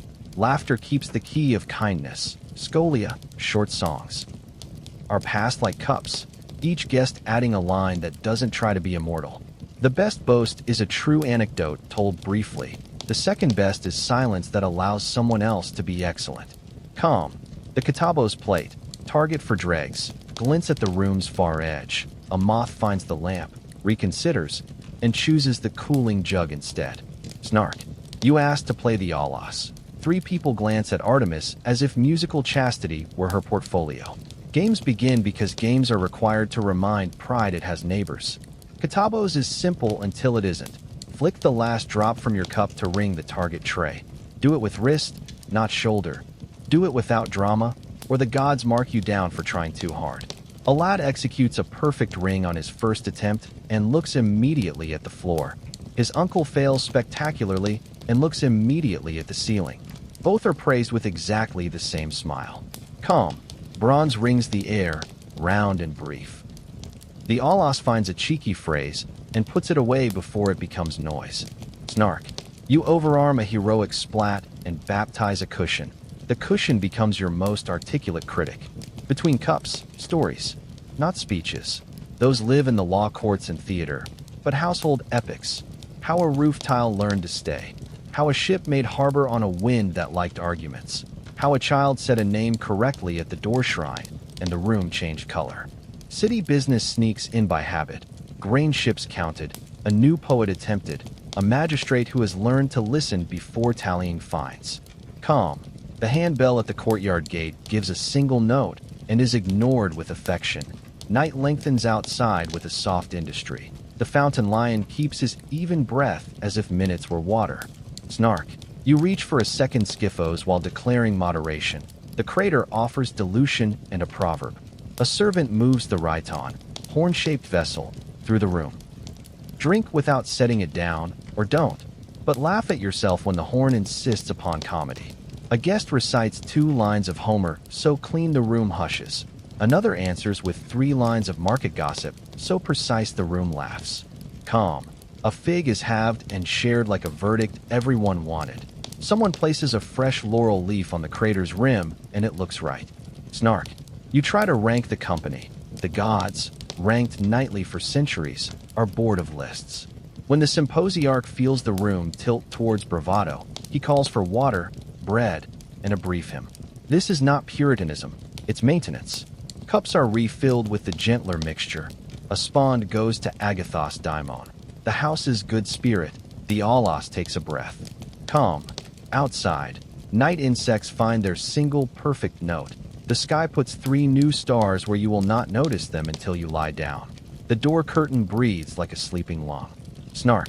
Someone whispers that neat wine is for heroes. Athens, which buries heroes, waters the crater and keeps its citizens. Midroll whisper, kept small and optional. If this pace helps you drift, you can subscribe so the next night journey finds you. Later, when cups have learned restraint again, the talk turns to vessels themselves, their shapes and their manners. The kylix that forces you to look up from your cup and see faces. The crater that insists on mixing, which is to say on society. The oinakoi whose spout teaches fairness. The lekythos for oil at graves, which teaches tenderness. The amphorasealed for travel, which teaches trust. Calm. Fingertips feel the lip of each piece the way a reader feels a margin. Glaze catches firelight and becomes thought. Snark. You take a collector's tone. The potter at the end of the couch names the clay pit and the woman who wedged the clay and the kiln's temper in rain, and you become a student again. There is a small libation to Hermes at the threshold. Because messengers, lies, trade, and luck all drink from the same cup, and it is as well to keep the god on amiable terms. The kylix's eyes smile once more and then flatten into pottery. The oinakoi rests its beak. Calm. Lamps are pinched to petals. The room's temperature remembers the night. A sleeve picks up a faint perfume of myrtle and smoke that will last until morning. Snark. You pronounce yourself a connoisseur. Your pillow pronounces you horizontal. At the end, the symposiarch stands, not to command, but to prevent one last cleverness from becoming a duty. Cups are gathered. Crumbs are brushed to the floor for Hestia and the ants. Thanks are made in quiet voices as if gratitude were something that, when handled abruptly, breaks. Calm. The street accepts you back without ceremony. A neighbor's curtain lifts and falls. The fountain lion keeps speaking in water. Snark. Your bed remains a frank essay on straw and posture. Happily, the ratio's worked, and you're back and the calendar reach a truce. Work songs and watchmen, bells, mills, and the city's nighttime grammar. Evening lowers itself onto the roofs like a careful lid. The lanes collect a thin varnish of cool. Lime wash turns from white to milk. Cooking smoke abandons its speeches and becomes a polite rumor. Calm. A handbell at a shop gives 2 tidy notes and is answered by shutters that have learnt how to bow. The fountain lion keeps his even thread as if minutes were water. A brazier in a courtyard offers one last oven crackle and retires with dignity. Snark. You announce that the city finally sleeps. Athens smiles, sets out its night shift, and invites your innocence to stand quietly at the curb. The day's work songs don't stop so much as change key. The millstones at a baker's turn with the muzzled thunder of a small planet. The handle creaks in phrases that have known dawn for generations. A donkey's slow tread edits the flour into obedience. Calm. Chaff lifts, dazzles, and falls like a tiny domestic snowfall. Oil lamps write gold commas along the wall. Somewhere an Alos practices a scale and then remembers the neighbors. Snark. You decide to call this artisanal. The baker decides to wake at the second watch and feed half the polis. Down by the sheds, rope makers walk backwards, paying out twists and lines that could hold a ship or a marriage. The hemp smell is clean and frank. Hands work without theater because theater belongs to daylight and choruses. Calm. The quay water slaps stone with forgiving fingers. Pitch breathes from ribs of a hull like a low hymn. A gull files a complaint and then agrees to be beautiful. Snark. You compose a poem about freedom of the sea. The trierarch composes a checklist. The city's watch, Call them vigiles, call them phi upsilon lambda alpha cap epsilon, takes its place where lamps thin. Corners, stoas, warehouse shadows, the civic edges where weather and money like to wander. They carry staves and good shoes. They carry faces that remember last winter's fires. They carry the right to wake you politely if your lamp thinks it's a performance. Calm. A lantern throws a small honey square onto stones. Leather whispers. A cough travels and is recognized. Snark. You are tempted to debate civil liberties. The watch is tempted to point at your roofline and ask why it smokes like a tragedy. Listen for the city's metronomes. A water clock in a magistrate's booth tuts its little river of fairness. The night porter at a bath taps a peg with a rhythm that says the furnace hasn't forgotten tomorrow. From a distant shrine a bell, thin as wire, sews one stitch of time into the dark. Calm. A dog sighs and revises his map of the street. Lamplight lowers itself to petals. The night insects choose their single excellent note and keep it without vanity. Snark. You announce silence at last. The olives hold a debate with a breeze and wind. Along the long walls, messengers pace in pairs, sandaled, economical, unromantic, carrying little folded tablets that change everything and look like nothing. The watch nods them through. The road gives up heat like a memory. The moon finds their shoulders and keeps them. Calm. Reeds by the ditch make their brief applause. A fox plots a route that will not involve your ankles. Orion lays down his belt on the Piraeus and pretends he invented navigation. Snark. You misplace your stylus and declare a crisis. A runner delivers a treaty addendum in the time it takes you to be dramatic. Back inside the walls, crafts conduct their tidy afterlives. A smith tends his bed of coals the way some men tend grudges. Careful, correct, unwilling to let heat slip into mischief. He pulls a nail from a bucket and listens to it cool, a sound like an idea deciding to be good. Calm. Sparks blink and die as if the night were a schoolroom. The hammer declines to boast. A neighbor dozes on a stool with the posture of a man who has earned it. Snark. You propose innovation. The anvil proposes accuracy. Night is also when paperwork grows legs. A scribe hunches under a porch and totals a grain account. His stylus makes rain on wax. Light, persistent, civic. He's not alone. A harbor clerk evaluates rope. A temple attendant copies two names into a book that isn't a book. A guild steward drafts a list of fines small enough to improve behavior and large enough to be remembered. Calm. Lamp oil accepts its wick. Barley in a sack settles by thumb widths. The air tastes faintly of myrtle and honest dust. Snark. You call it bureaucracy. The city calls it breakfast. At the edge of the market, the Scythian archers. Yes, those ones with neat bows and municipal red dye on their trousers. Loiter with the professionalism of men who have heard every joke and find half of them. They keep a cord handy for a disorderly orator and a smile for a child who has wandered. They speak enough Greek to be cross and enough silence to be kind. Calm. A bowstring hums once and stops. Sandals sketch a soft geometry across the square. The moon approves of order and refuses to explain why. Snark. You attempt to grandstand about free speech. The rope twitches and your rhetorical flight becomes groundwork. Down a side court, a fuller's yard sighs its steamy breath into the lane. Ammonia's bite wears a coat of hard work. Cloth slaps stone with the decisive grammar of people who like clean to be true. A boy turns the tread pole with a song that doesn't need words. A woman lifts a web of wool from the vat, squeezes, and lets what's unnecessary return to earth. Calm. Water goes on being water. The trough gleams like a second moon. A star finds the surface and praises itself. Snark. You tell yourself you could manage this. Your wrists ask you to reconsider. In courtyards, the household night shift reports. A woman checks the Hestia ember with 2 fingers and the brief, confident breath that knows the line between wind and spit. A man ensures the door bar sits level. A child, permitted to wake to pee, stops to salute the door shrine and earns a fig in the morning by accident. Calm. The crater's rim cools to sensible clay. A mouse tests the threshold and is vetoed by a cat who files no further paperwork. A fig splits with the soft authority of ripeness deferred until now. Snark. You write a manifesto about minimalism. A broom leans in the corner and suggests you begin there. The watch changes. Quiet feet replace quiet feet. The new lantern is a touch brighter. Someone, somewhere, stamps each hour into the dark with a stick on a doorpost. Nothing dramatic, just confirmation that time is awake. Calm. Roof tiles click as they surrender heat. A vineyard outside the walls admits the moon between its posts and behaves. A breeze drifts down from Hymettus smelling of thyme and industrious bees. Snark. You decide to patrol with them and inquire sternly of shadows. A shadow declines the interview, and you discover respect. Halfway to dawn, the city's machine of bread hums to life. Mills shift up a fraction. Kneaders test dough with fists that know about yesterday and tomorrow. Oven mouths blush open. A baker slaps the peel like a drum, and the drum agrees. Calm. Flour hangs in lamplight and turns to fog, then to nothing.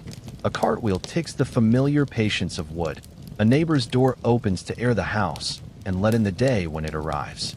Snark. You use the word authentic. The loaf outside your door an hour later uses the word hot. On the long roads, the herds move.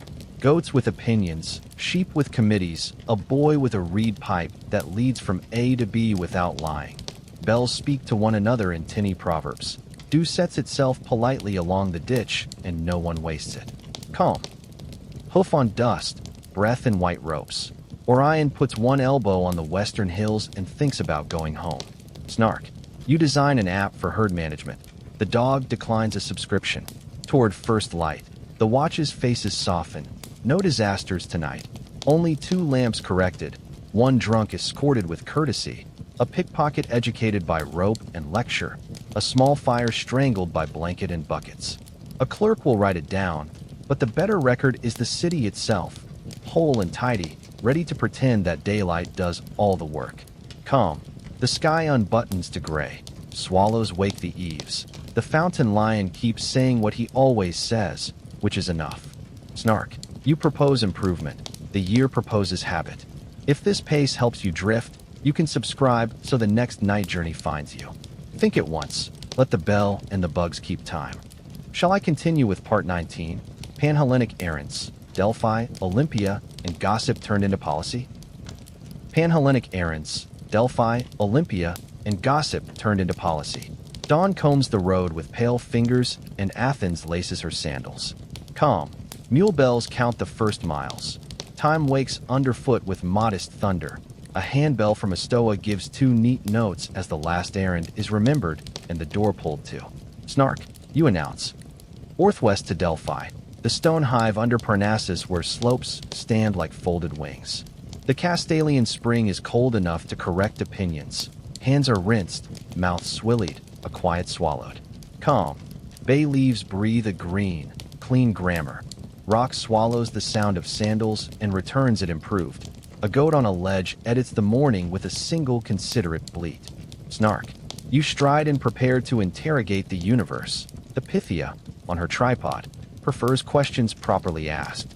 The temple is frank stone and patient cues. A fire flickers on the altar. Laurel crackles once. Small oven crackle in holy key, and dies obediently. A priest feeds barley to the fire as if training a good dog. The Theoroi, embassy folk, carry ribbons and a face that knows they represent more than themselves. Calm. A thin thread of incense lifts without performance. A bronze bowl answers a coin with 1 round note. The gorgeous wind tries the door and decides not to. Snark. You ask for stock tips. Apollo provides a sentence that behaves like a mirror, and you have the grace to flinch. Around the sacred way, treasuries line up in tidy competition. Islanders, Dorians, Athenians, each with a box of pride made permanent. Offerings glitter less than stories. A seer's tripod, a city's first fruits, a spear that retired with honors. Calm. Sunlight lays polite hands on inscriptions. A cicada saws at the heat like a craftsman. Laurel shadows write cursive on marble. Snark. You declare this an ancient content war. The god, who has seen 1,000 rebrands, remains base-scented and sharp. South again, turn west, and the road unrolls like linen towards Olympia. The Ekakyria, sacred truce, hangs over the land like a white sheet on wash day. Wars paused, fines postponed, grudges escorted to the door. Calm. The Altus Grove smells of wild olive and decent sweat. The Alpheos River moves like a clerk with broad shoulders. Dust lies ready to be honest. Snark.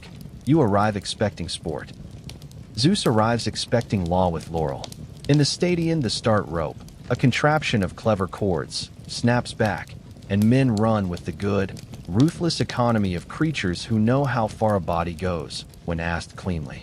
The pentathlon is the city's resume written on muscle, long jump with flute to teach rhythm, discus that looks like argument, javelin that looks like prophecy, sprint, wrestling that hangs its pride on leverage, not rage. Calm, oil and sand make a civic perfume, a palm branch size. The judge's rod thinks about moving and decides not to. Snark. You try to keep score like a spectator. The games keep virtue instead. Wreaths of cotinos, wild olive, are cut with a golden sickle from Zeus' tree, because the prize is honor and the memory of being weighed and found sound. Cheaters meet the Zanes. Bronze is paid for by their fines, lined along the entrance like a row of sermons. Each base bears the man's name, so future ankles step over embarrassment on the way to better decisions. Calm. Shade holds the hour like a cool cup. Water carries sparks of sky under the bridge. A boy sits straighter under the wreath as if posture were suddenly part of law. Snark. You ask where the medals are. Greece points at the altar, the law, the song, and suggests you grow up. Turn east to Isthmia, where Poseidon owns pine wind and ship voices. The stadium sits close enough to smell pitch and salt. Victors wear pine wreaths that teach the head to be light and the heart to be tall. Calm. The Saronic water bites the light into coins. Gulls conduct their eternal committee. A trireme on the slips creaks like a door choosing truth. Snark. You romance the sea. Corinth invoices you for harbor dues. North again and down into the quiet bowl of Nemea, soft grass and wild celery crowns. Games that feel like the countryside meant them personally. The temple carries fewer grand speeches. The air belongs to crickets with tenure. Calm. The valley keeps sound on low flame. A vine leaf shows its pale underside and then changes its mind. The starter's baton obliges without fuss. Snark. You call it minor. The grove teaches your voice to use inside manners. Across the water to Delos perhaps, if the season and the ship agree, an island that pretends to be a star come down for errands. Apollo's terrace walks the skyline. Choruses of islanders swing their feet on white steps and find unanimity. Calm. Marble and sea discuss brightness and reach a treaty. A handbell at the quay ticks a small, exact permission. The wind smells of fig leaves and good ropes. Snark. You stage a photo in your mind. The Cyclades raise an eyebrow made of light. Errands become policy on the way home. Theroi carry more than garlands. They bring gossip refined into decisions. Who honored the truce and who pretended to, whose grain ships arrived thin, which city's boys sang in tune and looked like a future, which magistrate listened before fining. Calm. A messenger's sandals write a quiet script in dust. A wax tablet closes with a soft kiss. Olives blink towards harvest. Snark. You decided travel was leisure. The polis decided travel is intelligence with sandals. Knights on the road do their usual civilizing work. At a herm by a crossroads, a thin libation goes to ground. The stars map the same lesson they map for your grandparents. A stranger shares a fig without explaining that this is how the world should operate. Calm. The brazier in a yard gives an oven crackle and then minds its manners. The night insects set down their single excellent note and leave it there. A dog, promoted temporarily to watchman, approves you and returns to his thesis on sleep. Snark. You draft an ode about freedom and nearly set the camp on fire with your lamp. A neighbor edits both. Back in Athens, the embassies unlace their sandals and report. A clerk listens the way a good pot listens to fire. A priest weighs rumors by the drachma. The council files names in the places names live, on wax for now, on stone later, in mouths immediately. Calm. The handbell in the council house flicks twice. The fountain lion keeps even breath. Laurel hangs up its day and takes the night off. Snark. You announce you will found an international league. The city announces it will send cake to Eleusis and an envoy to Delphi, and both will work. If you need the soft reminder while your eyes lower. If this pace helps you drift, You can subscribe so the next night journey finds you. Think it once. Let the road keep time. Shall I continue with part 20, Hecatombean again? The gate reopens, a year folded and set down, a fresh one lifted. Hecatombean again. The gate reopens, a year folded and set down, a fresh one lifted. Dawn writes a clean numeral on the sky and sets it gently above the roofs. The air has the rinsed taste of new clay, courtyard smell of lime wash and ambition. Calm. A handbell from a stall at the Stoa gives 2 exact notes. The fountain lion keeps his even thread as if minutes were water. Somewhere a kiln lets out one modest oven crackle and learns to be quiet again. Snark. You arrive ready to declare yourself an expert in Greek time.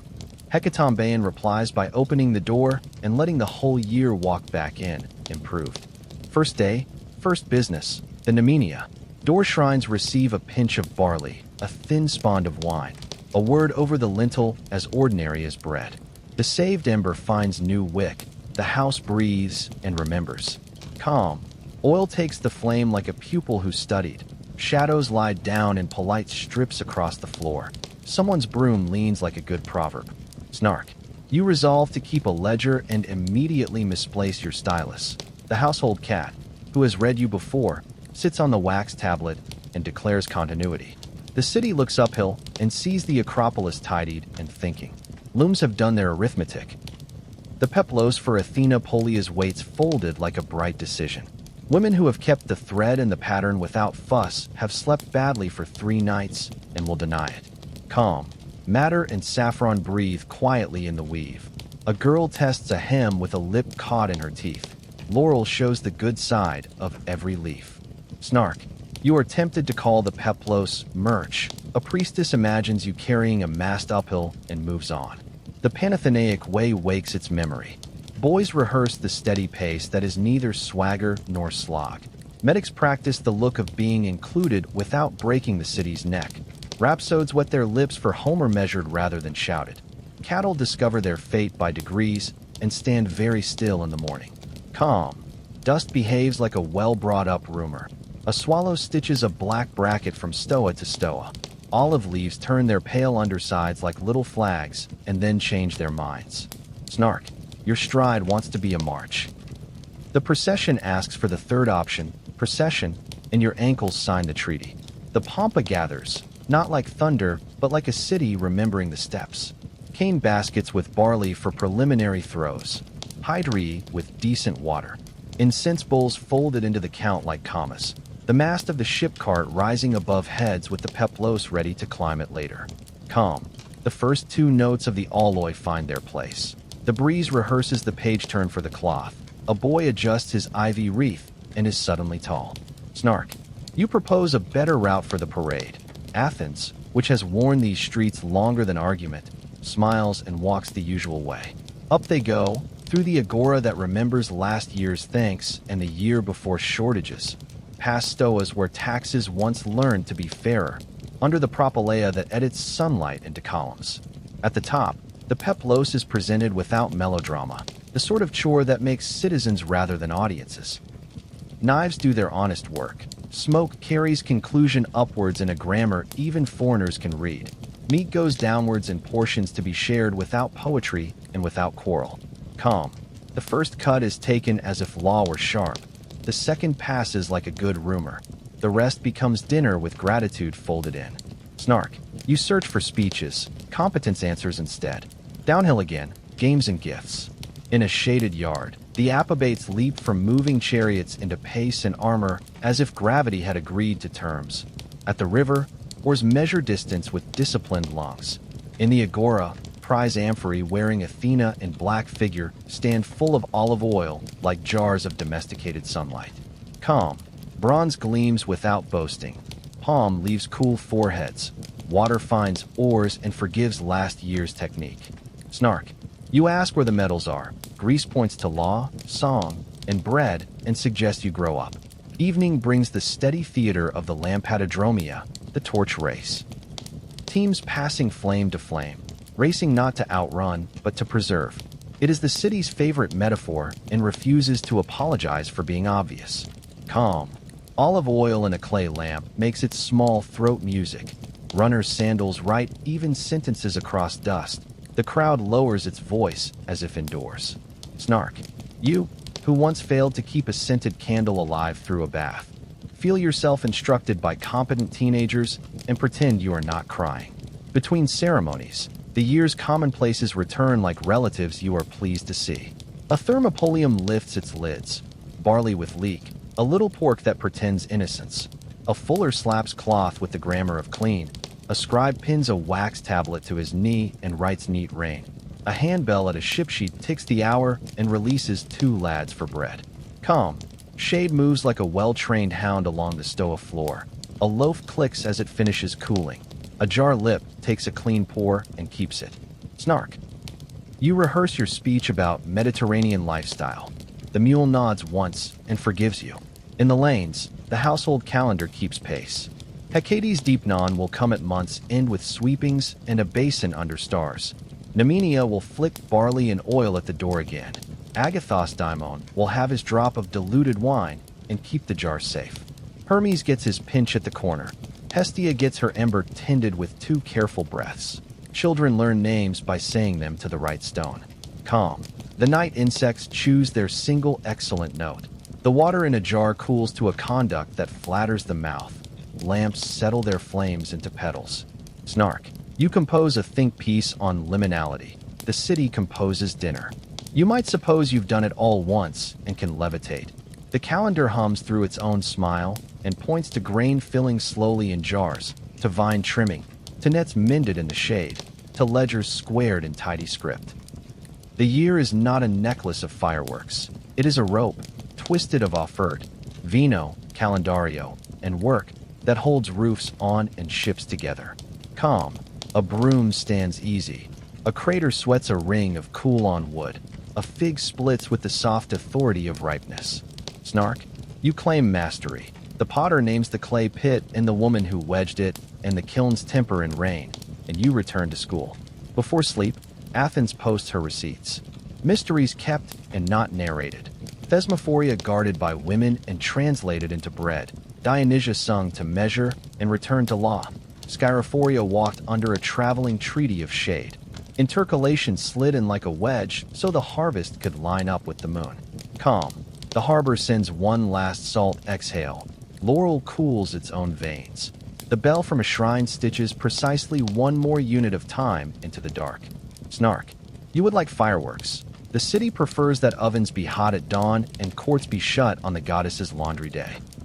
So here you lie, straw honest beneath your shoulder blades. Air moving in the room like a clerk with good shoes. The whole Attic year arranged behind your eyelids in a sequence your pulse now understands. If you listen, you can hear what you could not at the beginning.